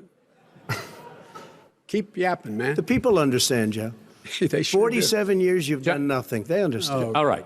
The second subject is COVID-19, which is an awfully serious subject. So let's try to be serious about it. We have had... All right, we're back. It's the Great Debate special for Biz TV, our first time ever in venturing into this territory. So thank you for the patience with our technical difficulties, etc. We are glad to have you. Kevin McCullough is my name of Radio Night Live. John Tobacco of Liquid Lunch every weekday, noon to 2, right here on the Eastern Time Zone. And we're going to bring in a whole panel of great guests this hour. But that was one of the more significant moments of the night. You had Joe Biden, obviously irritated, tell the president, the leader of the free world, to shut up. We welcome back to the broadcast John McLaughlin, who is the Trump pollster for 2020. He also maintained that position in 2016. John, we talked to you in the pregame. There were some things that you said that voters were looking for. I was monitoring my Twitter feed. I was talking to my bride. I was engaged in text wars across the country with different people in different areas. Did we get what you thought they were looking for? I think people would have liked to hear more about the issues and where they stand, and the president definitely dominated the debate. But I think Joe Biden's strategy was to keep the character tax going. And not only did he tell the president of the United States to shut up, he also called him a liar, a clown, a racist. I mean, it was clearly a strategy that Biden's style, because he looks old and weak. And as the debate went on, he looked weaker. And he really doesn't want to discuss the issues, because by the end of the debate, he was repudiating the Green New Deal, even though he signed that Bernie Sanders statement and Kamala Harris is one of the sponsors of the Green New Deal. I mean, he didn't want to talk about the issues. And the president kept on trying to get back to the issues, trying to explain things. And the president was actually commanding the issues, giving facts and figures, so that we could see who was actually in charge of that debate. So, but in the meantime, I thought the president did very well, because if anything, you had a situation where Chris Wallace may have been the loser, because he never had control of the debate. He seemed to favor Biden at times, and gave Biden questions that just seemed a lot easier. Yeah. Okay, Johnny, I got to ask you. I know, you're a pollster. You called it for Trump, so people may think you're on Team Trump, but I think you're one of the most objective guys around. And when you have Donald Trump sitting there saying, hey, explain why your son got $3.5 million from the mayor of Moscow's wife. Joe Biden is saying a lie. He's a liar when we know that it's fact-checked to the max. And Chris Wallace kind of came in to Joe Biden, like he wouldn't let Trump get it in. Trump tried to go back to it a couple times, but Chris Wallace kind of cut him off. Right. And that's what I mean. Chris Wallace looked biased. And Chris Wallace, he's more than happy to take a cheap shot soundbite at the president on the tax issue and not let the president explain how he prepaid millions of taxes. And, the New York Times took the cheap shot of it the 1 year, saying he didn't pay when he did. He had millions that he's prepaid, and that's what the audit is about. But then he never asked Joe Biden about Hunter Biden and about the business deals and about flying to China on Air Force Two and coming back with $1.5 billion of communist Chinese money that he used as a hedge fund to move jobs out of Michigan over to China. So, pretty well-known things. And Wallace never asked about the DNI letter that came out today from the Department of National Intelligence saying that the whole Russian conspiracy was based on Hillary Clinton pushing for it, and then you had a situation where Brennan, Comey, the rest of them appeared to be in on it. Everybody wants McLaughlin. Yeah, After no, the he's debate, the phone like, is ringing like mad right now. We're lucky. I was trying to shut that off, and Well, and we're grateful, No, it's John, good. for your time, because you are a busy man. You're in demand, and as the president's pollster, you're going to be continued to be demanded of over the time. Let me ask you this: I felt like that the debate started in kind of a contentious back and forth. You had the president get under the skin early with the "shut up" remark, and then I felt like the president went on a long tear in the middle. When he talked about economy, national security, private sector solutions, even some of the COVID stuff, he was really able to finally kind of get his explanation out there. Right. How do you judge, like, at the end of the night? Because when climate change came on, the people in this room just fell asleep. And by the way, his answers were factual. Yeah. And I think Biden's game was to take him out of those factual answers and keep it on more character, personal attacks. No, I think that you're right, but that's, I think, to some degree what they had planned on. So how does that? So let's just say Wisconsin suburban moms. You're on the outskirts of Kenosha. You're a mom who's dealing with shutdown, and you've had violence and riots in your city, and you see these two tonight. What did you see? By the way, I was having a little trouble hearing what you just said. So. Yeah, no, I'm saying, put yourself in the position of a suburban mom in Kenosha, Wisconsin, that's dealt with the riots and dealt with the violence, and has had the shutdown and has had the children not get to go back to school fully yet. What did they see tonight? Did they see what they needed to from these two to make a real clear distinction between them? Yeah, you just have to turn the volume up on your side, because I'm hearing the COVID mom, but I'm not hearing the whole question. John's not hearing. So we're having difficulty getting to John. Give him an abbreviated form of that question. He heard some of it. Did suburban moms in Kenosha see what they wanted? By the way, I think suburban moms would have liked to hear more of the answers about the facts, about what the president was talking about with the vaccine, about being able to keep schools open, about jobs. But I think that was the Biden strategy, was to derail him about that and get into name calling. Yeah. Yeah, I was surprised. I was surprised how often Joe Biden just took it to the personal attacks. But I guess that's the easiest thing they could train him to do. It's like a Pavlov's dog. You know what I mean? If you do that, you For a don't have guy to who's talk been in the policy. Swamp for 47 years. You don't have to have ideas if you just start attack attacking him. Call him a liar. Yeah. Say that's not true. Lie yourself. Am I off? Well, you don't have to have any policy positions if that's the case. I didn't hear any. I didn't hear any policy. I didn't hear any policy at all, really. Joe Biden, I thought a key moment, John, and many moms that I talk to in my community and around the world and the country, everybody wants law enforcement. Trump said, like, categorically and emphatically, you won't say the word law enforcement, and Biden let it die. He would not. He never said it. Say the word law enforcement. Well, he did say, and if you remember, he said, well, I'll take a law and a little bit of order. And I thought, that doesn't sound comforting if I'm, in Rochester, New York tonight. Yeah, and the other part was, too, he also asked Biden to name somebody in law enforcement supporting him, and he couldn't do it. Yeah.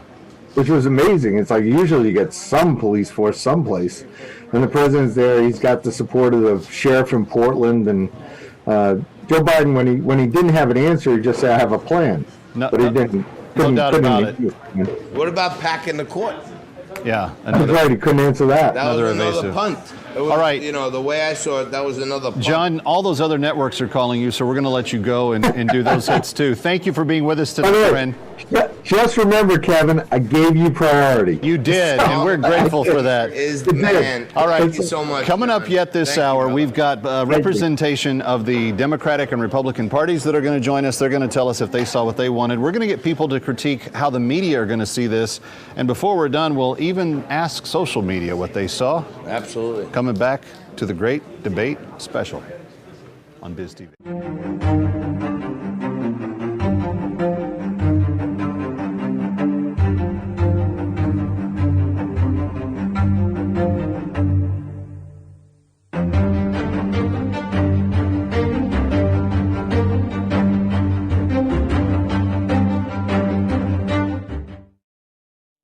I'm Doug Hirsch. You may already know that GoodRx can help you save up to 80% on your prescriptions. Unfortunately, many Americans can't get to a doctor right now. The good news is that for many health issues, you can see a doctor online. It's easy. Just go to GoodRx.com, and with a few clicks, you'll be treated by a licensed medical professional, all from the comfort of your own home. Visits are confidential and affordable. Need a prescription? Your doctor can send it to your pharmacy or have it mailed to you. Get the healthcare you deserve at GoodRx.com. Have a structured settlement and I need cash now. Call J.G. Wentworth. I have an annuity, but I need cash now. Call J.G. Wentworth. J.G. Wentworth, how can I help you get cash? I want to pay off my debt and move into my own place, but I need cash now to do it. The sooner the better. I hear that a lot. Let's see if we can help. Do you get regular payments from an insurance company? For example, from a personal injury settlement or car accident? Yes, monthly, and it's been working out okay. The thing is, it's my money and I need it now. Right. So how does this sound? In exchange for some or all of your future payments, we give you a lump sum of cash now. I can choose to keep some of my monthly payments and receive a lump sum of cash? That's a win-win. It is. And since this isn't a personal loan, there's no credit check. So if you've been impacted by one of these, call today. See how you can turn some or all of your future payments into one lump sum of cash. What will you do with more cash? Buy a car? Get an apartment? Go to school? Don't wait. Start living your dream now. Take the first step. Talk to a J.G. Wentworth representative today. After all, it's your money. Use it when you need it. So call for your free Cash Now quote. Call now and you'll also get $25 for receiving a quote. You are saving me. Thanks, J.G. Wentworth. You're welcome. What are you waiting for? Call J.G. Wentworth and get cash now. 1-800-735-1763 for your free Cash Now quote. That's 1-800-735-1763. Call now and you will also get $25 for receiving a quote. Don't wait. Call 1-800-735-1763 today. It was heartbreaking. Seniors, what if something were to happen to you today? Who's going to pay for your funeral or other final expenses? We had some money saved up, but we completely underestimated the costs. The average funeral now costs over $9,000. An affordable final expense policy pays for the funeral or homegoing, as well as other final expenses. We had enough money to give Dad the homegoing that we really wanted him to have. Not having to worry about money made a really hard time so much easier. If you're between 50 and 80, coverage is guaranteed. Your rates will never increase. Your benefits are guaranteed to never decrease. And you're guaranteed coverage for life. Your policy can't be canceled. And no medical exam is required to qualify. Coverage up to $30,000. Call right now, and everyone who calls today will receive a free funeral planning guide. 1-800-249-6107. 1-800-249-6107. Is your bathroom looking old and worn out? Want to update it, but you don't know where to start? Then let BCI Bath & Shower show you how to turn that old bath into an aisle of beauty and functionality. Remodeling our bathroom was a big decision for us. They didn't make a mess out of our house at all. And at the end of the day, we had a beautiful new bathroom. For a limited time, be one of the first 100 callers who schedule a free in-home consultation and receive $500 off. Factory-trained and certified installers made in the USA and discounts for seniors and military.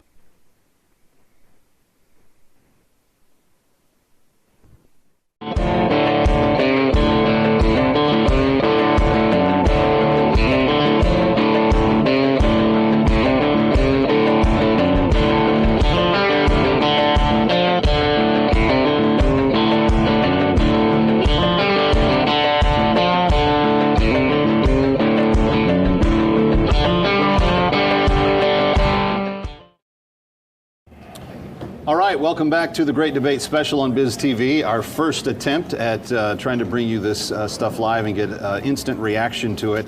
There are all kinds of polls coming in. Someone just told me off air that the CBS instant poll is showing that Biden won 48-41. Of course. Drudge Report's not even doing a poll tonight, which is really weird because he always does polls. So we'll see. We'll see where all this hangs out. Where the poll is going to be determined is 11-3.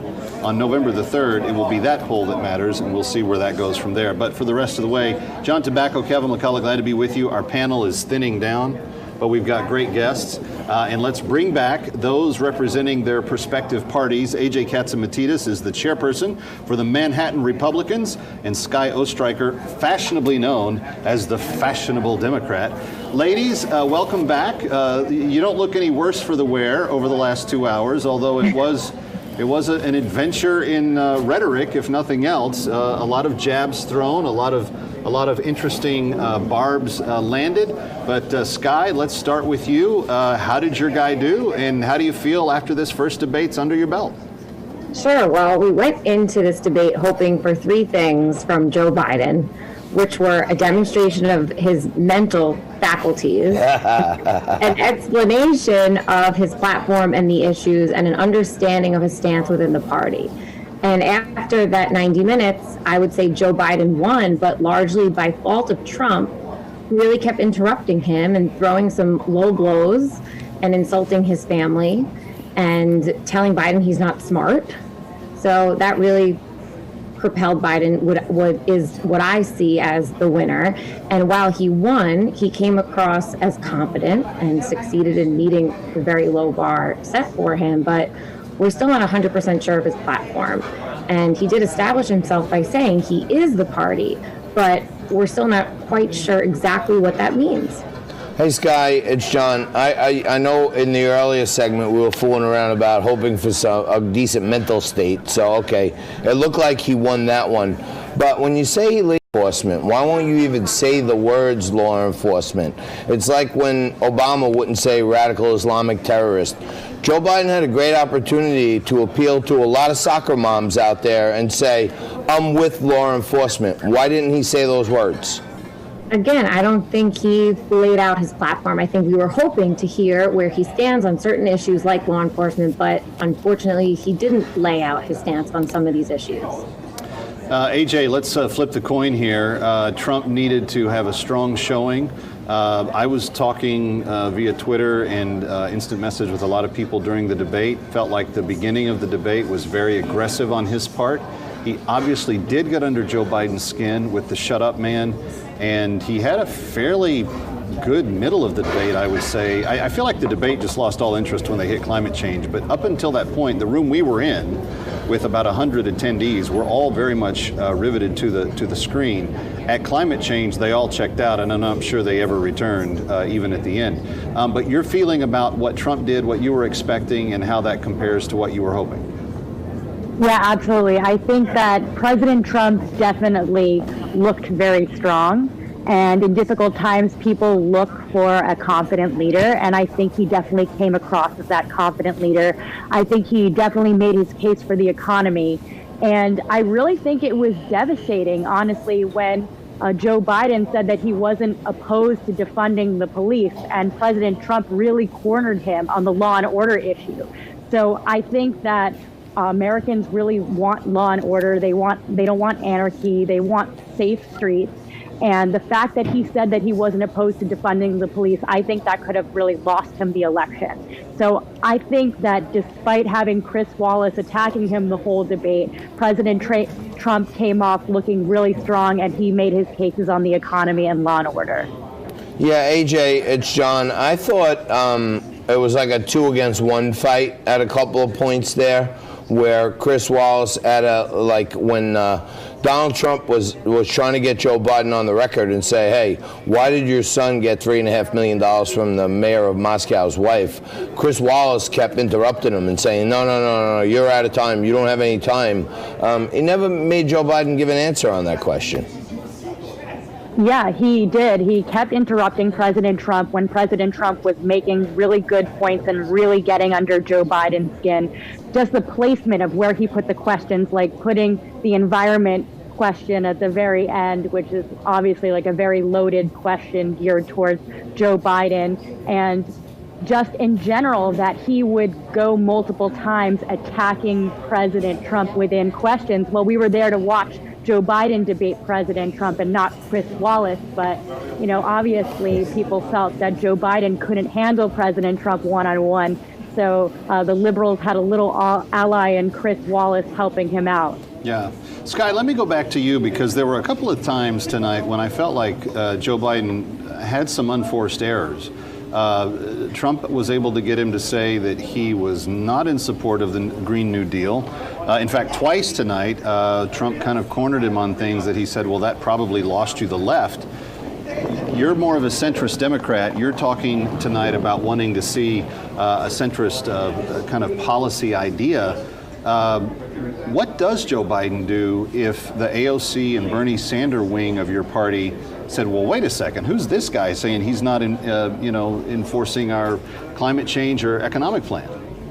Right, I am very interested to see what they say, the AOCs and the Bernies and the more left wing of the party. I am interested to see their reaction to some of Joe's comments tonight and how his platform does unfold next week and in his following speaking engagements.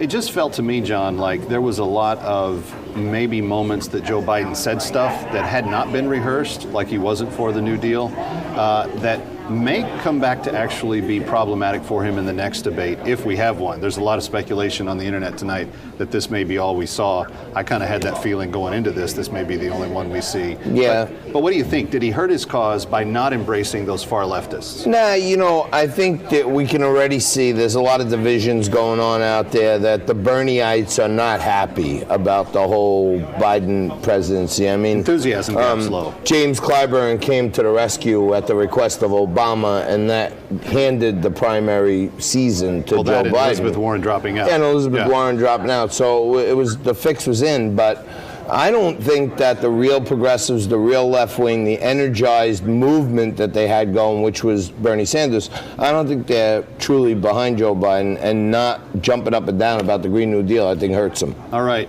Hey, Sky Ostriker and AJ Katsimatidis, you've been champions tonight. Thanks for joining us in the pre and post game, and we'll look forward to talking to you again down the road. Thanks for having us. Thank you, ladies. We've Great got night. a lot more coming back from New York City. In fact, we're very appreciative of the great Angelina's restaurant right here on Staten Island for hosting us. But we're going to take a look at how the media sees what happened tonight, and we will get into that discussion with Carol Markowitz and Kristen B. Tate as we continue the Biz TV Great Debate Special. Coming right back.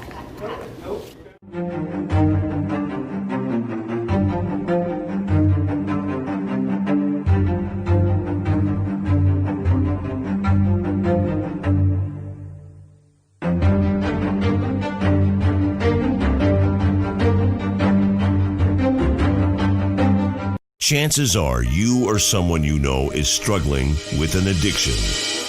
And just like most things in life, if you ignore it, it won't go away. The truth of the matter is, if you want to reclaim your life, you need help. That's why you need to call the National Recovery Center sooner than later. We can't help unless you're ready to be helped. You need to want a better life. You need to want to stop the downward, out-of-control spiral you've been on. You need to make a conscious effort and take control. Our programs are designed to provide you with the care and support you need. Every person is treated with a unique treatment plan designed specifically for you, regardless of what stage of addiction you're in. Don't let the pain of addiction ruin your life. Call the number on the screen now to find a program that's right for you. Help is a phone call away, and the time to call is now. At touchofmodern.com, we get that the things you surround yourself with reflect who you are. Your style, your drive, your passions. Venture through a curated collection of astonishing items at touchofmodern.com, because sometimes things aren't just things, they're you.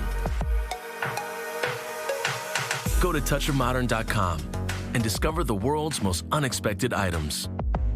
BIC Media Solutions, a leader in business and industry communication, helps bring your story to life with custom book publishing, film, TV, and video production, expert and inspirational speakers with meaningful messages that inspire and entertain. Let BIC Media Solutions tell your story in print, film, TV, or in person. We've been helping businesses tell great stories for over 30 years. Call for a free consultation. 1-800-460-4242. Insightful, intelligent, and inspiring conversations and information to help you improve the quality of your life. It's all about the business of living.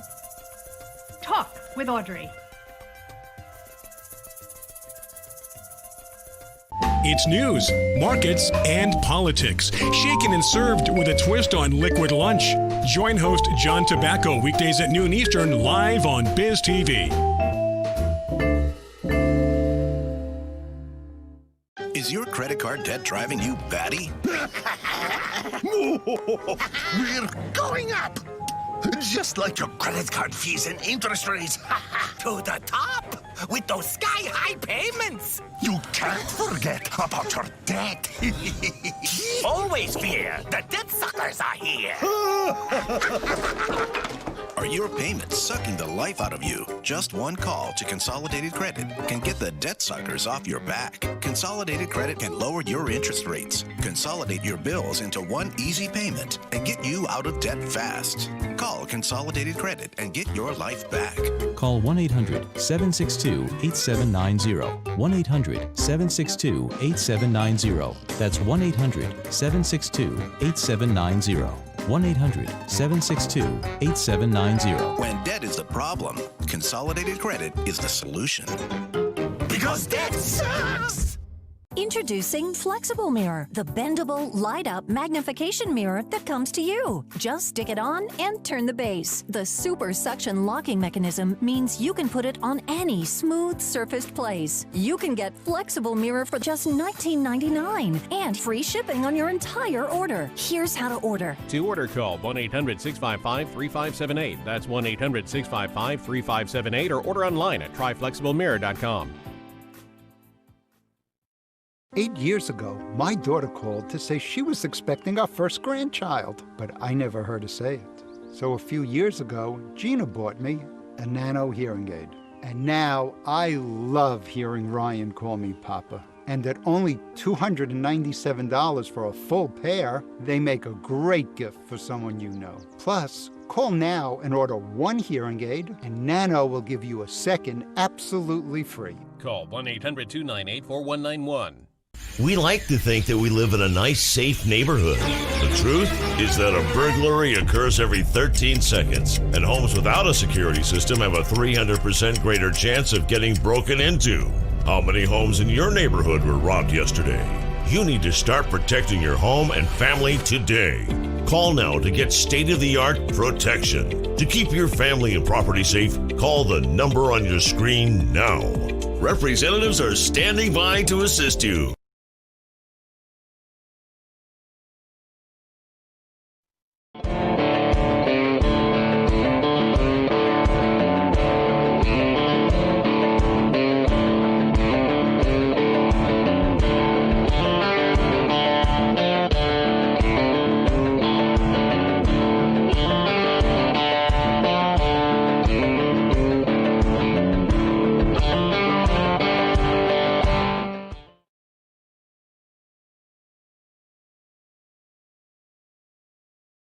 We're all getting text messages from friends all over the country.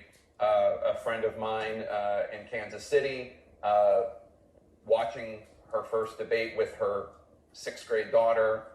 Daughter bursts into tears, has to run to bed because she was so appalled, the 6th grade girl, at what she saw from the President of the United States. We all want to get a dive into Yeah. My 6-year-old daughter was triggered by Donald Trump. What the heck is going on here? Dad has their 6-year-old, number one, watching the presidential debate, knowing that the two characters that are involved? And number two, what are they doing up at this late of hour? And number three, do you even believe him? No. What is that? If I forced my kids to watch a debate, I can assure you they would not be running to their room because one guy was a little mean to the other. So like the Trump derangement syndrome continues. Well, that was Jake Tapper. Welcome back to the Great Debate special on Biz TV. We've had a great night and lots of great insights from people that have been joining us, and we're so grateful to welcome back for this segment two of the premier journalists, opinion writers in the country. Kristen B. Tate is a fellow for the Novak Media Fellowship. She is also a contributor to The Hill, and Carol Markowitz is a longtime writer for the New York Post. And I believe, I might be wrong, but I believe they both also have some campaign experience in their past as well. I know Carol does, maybe not as much, Kristen. But ladies, welcome back to the late night. We just got to ask. We asked you guys to think about this debate through the grid of how the media will be portraying it. That clip from Jake Tapper demonstrating that his 6-year-old went off running to her room crying because of how terrible it was seems to indicate at least CNN's tact on the thing. Kristen, let's start with you. What do you think the top headlines are tomorrow for the media watching this tonight? Biden was the big winner. Trump embarrassed himself and was horrible. And, Kevin, I want Trump to win. I think the left, wants a communist revolution in this country. I want to beat them. I don't want them to take back the Senate. But I was pretty disappointed with Trump's performance tonight. He missed so many opportunities to bring up good points, to talk about his accomplishments and to be, optimistic about the country. And I was disappointed with his constant interjections, his obnoxious sort of rants that he would go on. It was really hard to watch. Frankly, it was exhausting. And all Joe Biden had to do was stand there and not have a seizure. And he, was the automatic winner because the bar was set so low for him. And Trump was kind of just destroying himself. I mean, if he wants to win over these suburban women who are unsure about, his moderation or his temperament, I don't really think Trump succeeded there. And I also think he missed so many opportunities to take down Joe Biden on policy on the far left.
So let's review.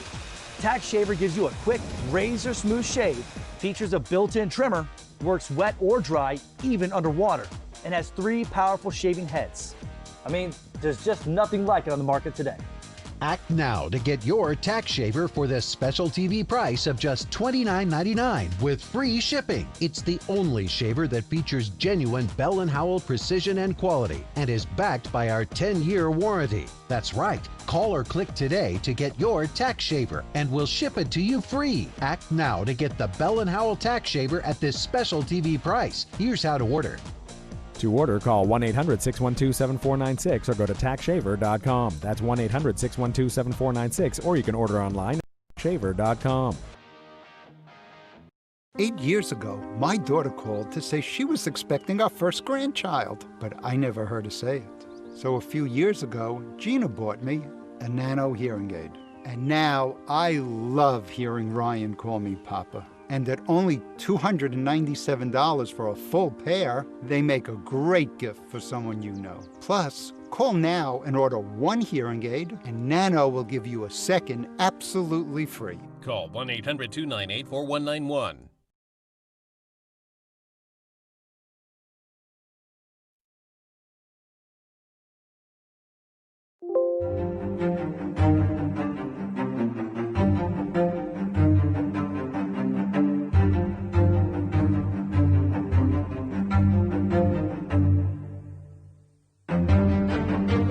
This last Thursday, you signed a largely symbolic executive order to protect people with pre-existing conditions 5 days before this debate. So my question, sir, is what is the Trump health care plan? Right. Well, first of all, I guess I'm debating you, not him, but that's okay. I'm not surprised. Let me just tell you something that... See, I'm not sure. I mean, like that. I know that they've been saying that this was a draw. I still think that Trump had some of his classic Trump little moments there. Like there were some. Yeah, great moments. We're gonna comb through everything tonight. We're gonna talk about it tomorrow all day on Liquid Lunch right here on Biz TV. All right, self-promotion. That's it. And Kevin, you're gonna talk about it on Radio Night Live right here on Biz TV. Well, I might still be talking about the debate on Saturday. The weird thing about this news cycle is that this news cycle runs out so fast. Like there'll be 5 other headlines between now and Saturday. I'll talk about it tomorrow. Well, let's see. What time is it? It's almost midnight in the East, right? 9 p.m. in the West. Yes. Right. Almost midnight. In 1 hour, if you're in the Eastern time zone, you got to go to 77WABCRadio.com and listen to Frank Morano on the other side of midnight. He's revolutionizing late night radio. More importantly, at 6 a.m. tomorrow morning, I will be up like I am every day, and I will put on Morning J.O., and I watch it to get my juices flowing. Yeah, I'm saying, but I go with either J.O. or Yoke. You know what I'm saying? Those are my 2. That's it. But I look forward in the morning, Kev, to see what their ridiculous spin is, and then I start to brainstorm what I'm going to talk about on my show. I can't see anything they could pull out of there other than he stood up for 90 minutes. He didn't collapse. He didn't pee himself. He didn't have a stroke. Other than that, a draw is a draw, but, Well, he did do the one thing that the left wanted him to do, and that was he attacked. And on some level, he was even divorced from reality as he did so, as we saw in soundbite number 5. Could we have soundbite number 5, please? This was one of the better, more classic moments of the night. Soundbite number 5. And it was, here we go. Here we go. I'll tell you what, somebody's got to do something about Antifa and the left, because this is not a right-wing problem. This is a left-wing. This is a left-wing problem. White supremacist. Antifa's an idea, not an organization. Oh, you got it. Not militia. That's what his FBI director said. Well, then you know what? No, we're done, sir. We're moving on to the next. We're moving. Because the FBI has been so reliable to Trump in the first 3 years of his time. Let's get Christopher Wray on the case. It's Trump's FBI. So for everyone watching at home across the country on Biz TV, in case you didn't realize it, if you're not voting for Joe Biden, you're not black. And Antifa is not an organization. it's an idea. Yeah. I mean, the guy is disconnected from reality completely. That idea, coupled with the Marxist entity BLM, has destroyed over $17 billion worth of private property. They have killed 47 people in the riots since the death of George Floyd. And we have seen nothing but unrest in some of the nation's largest, most populated areas. What we're talking about here is, if it's not an organization, it is an idea that is deadly and continues to wreak deadly consequence on the country. Yeah, it just seems like, unfortunately, that the major metropolitan areas in our country are governed by these blue Democrats, these real progressives. And Trump has to walk this fine line, Kev. You know what I mean? Like, we have this thing called the Republic where states have rights and states are supposed to govern themselves. So if he, like, races in, they're going to say he's a dictator. Yeah. You know what I mean? And when he lays back, they say, well, look how horrible the cities are. But they're cities that are run by them, right? So it's like... Not only are they run by them, they would, when the president offered help, they specifically, and this was a missed opportunity by Trump, when Joe said, this is your America, and he said, this is all happening on your watch, and Trump said, rightfully, these are Democrat cities and Democrat states, and he should have added, and I offered help, and I was willing to send help, and they told me they didn't want it. Yeah, I think, you know, it's obvious to the naked observer, to the regular person who's not even that political, it's obvious what's going on. The blue states and the blue cities, and then the blue states that have big metropolitan areas that are blue mayors, that's driving this whole thing. And I think everyone can see that. And Joe Biden, in my view, missed a great opportunity to come out and say, hey, I'm against all this stuff. This is not what we're about as Americans. And I'll say it again. Donald Trump said, why won't you say the word law enforcement? And he didn't. I just to be a ball buster, me myself, I would have said, I love law enforcement.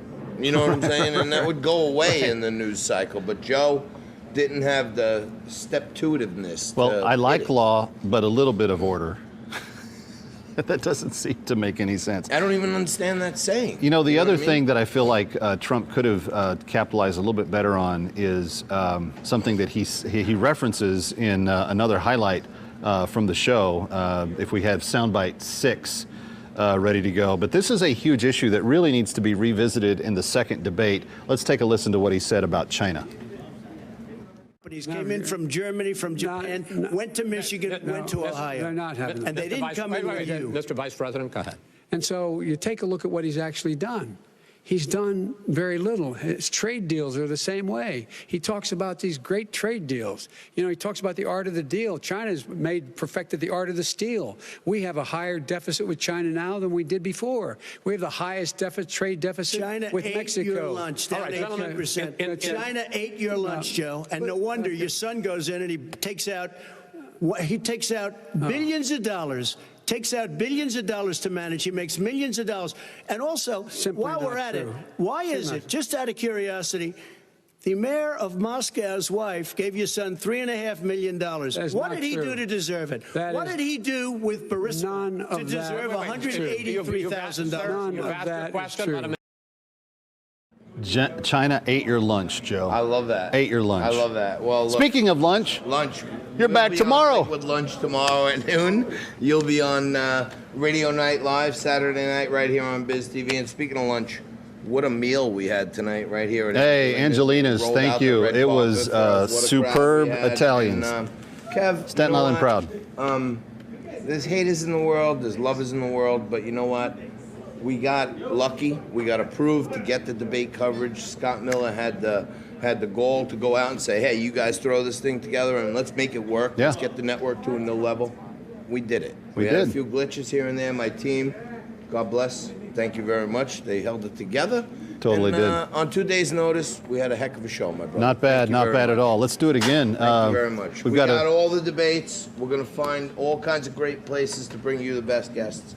Kev, thanks so much. Really appreciate it. Absolutely. You're watching the Great Debate Special, the first of many, and we will be back very shortly with part 2. Tune in tomorrow to Liquid Lunch on Biz TV at noon. Have a great night.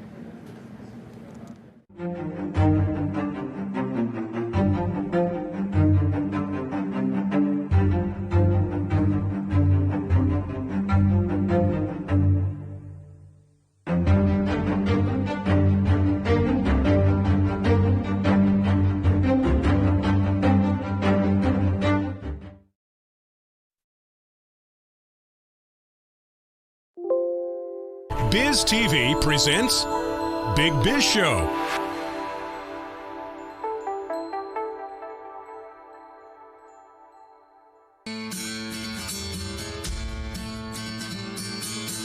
Entertainment Group LLC, Loft 100 Studios, The Big Biz Show, our television and radio network affiliates, our sponsors, and our hosts are not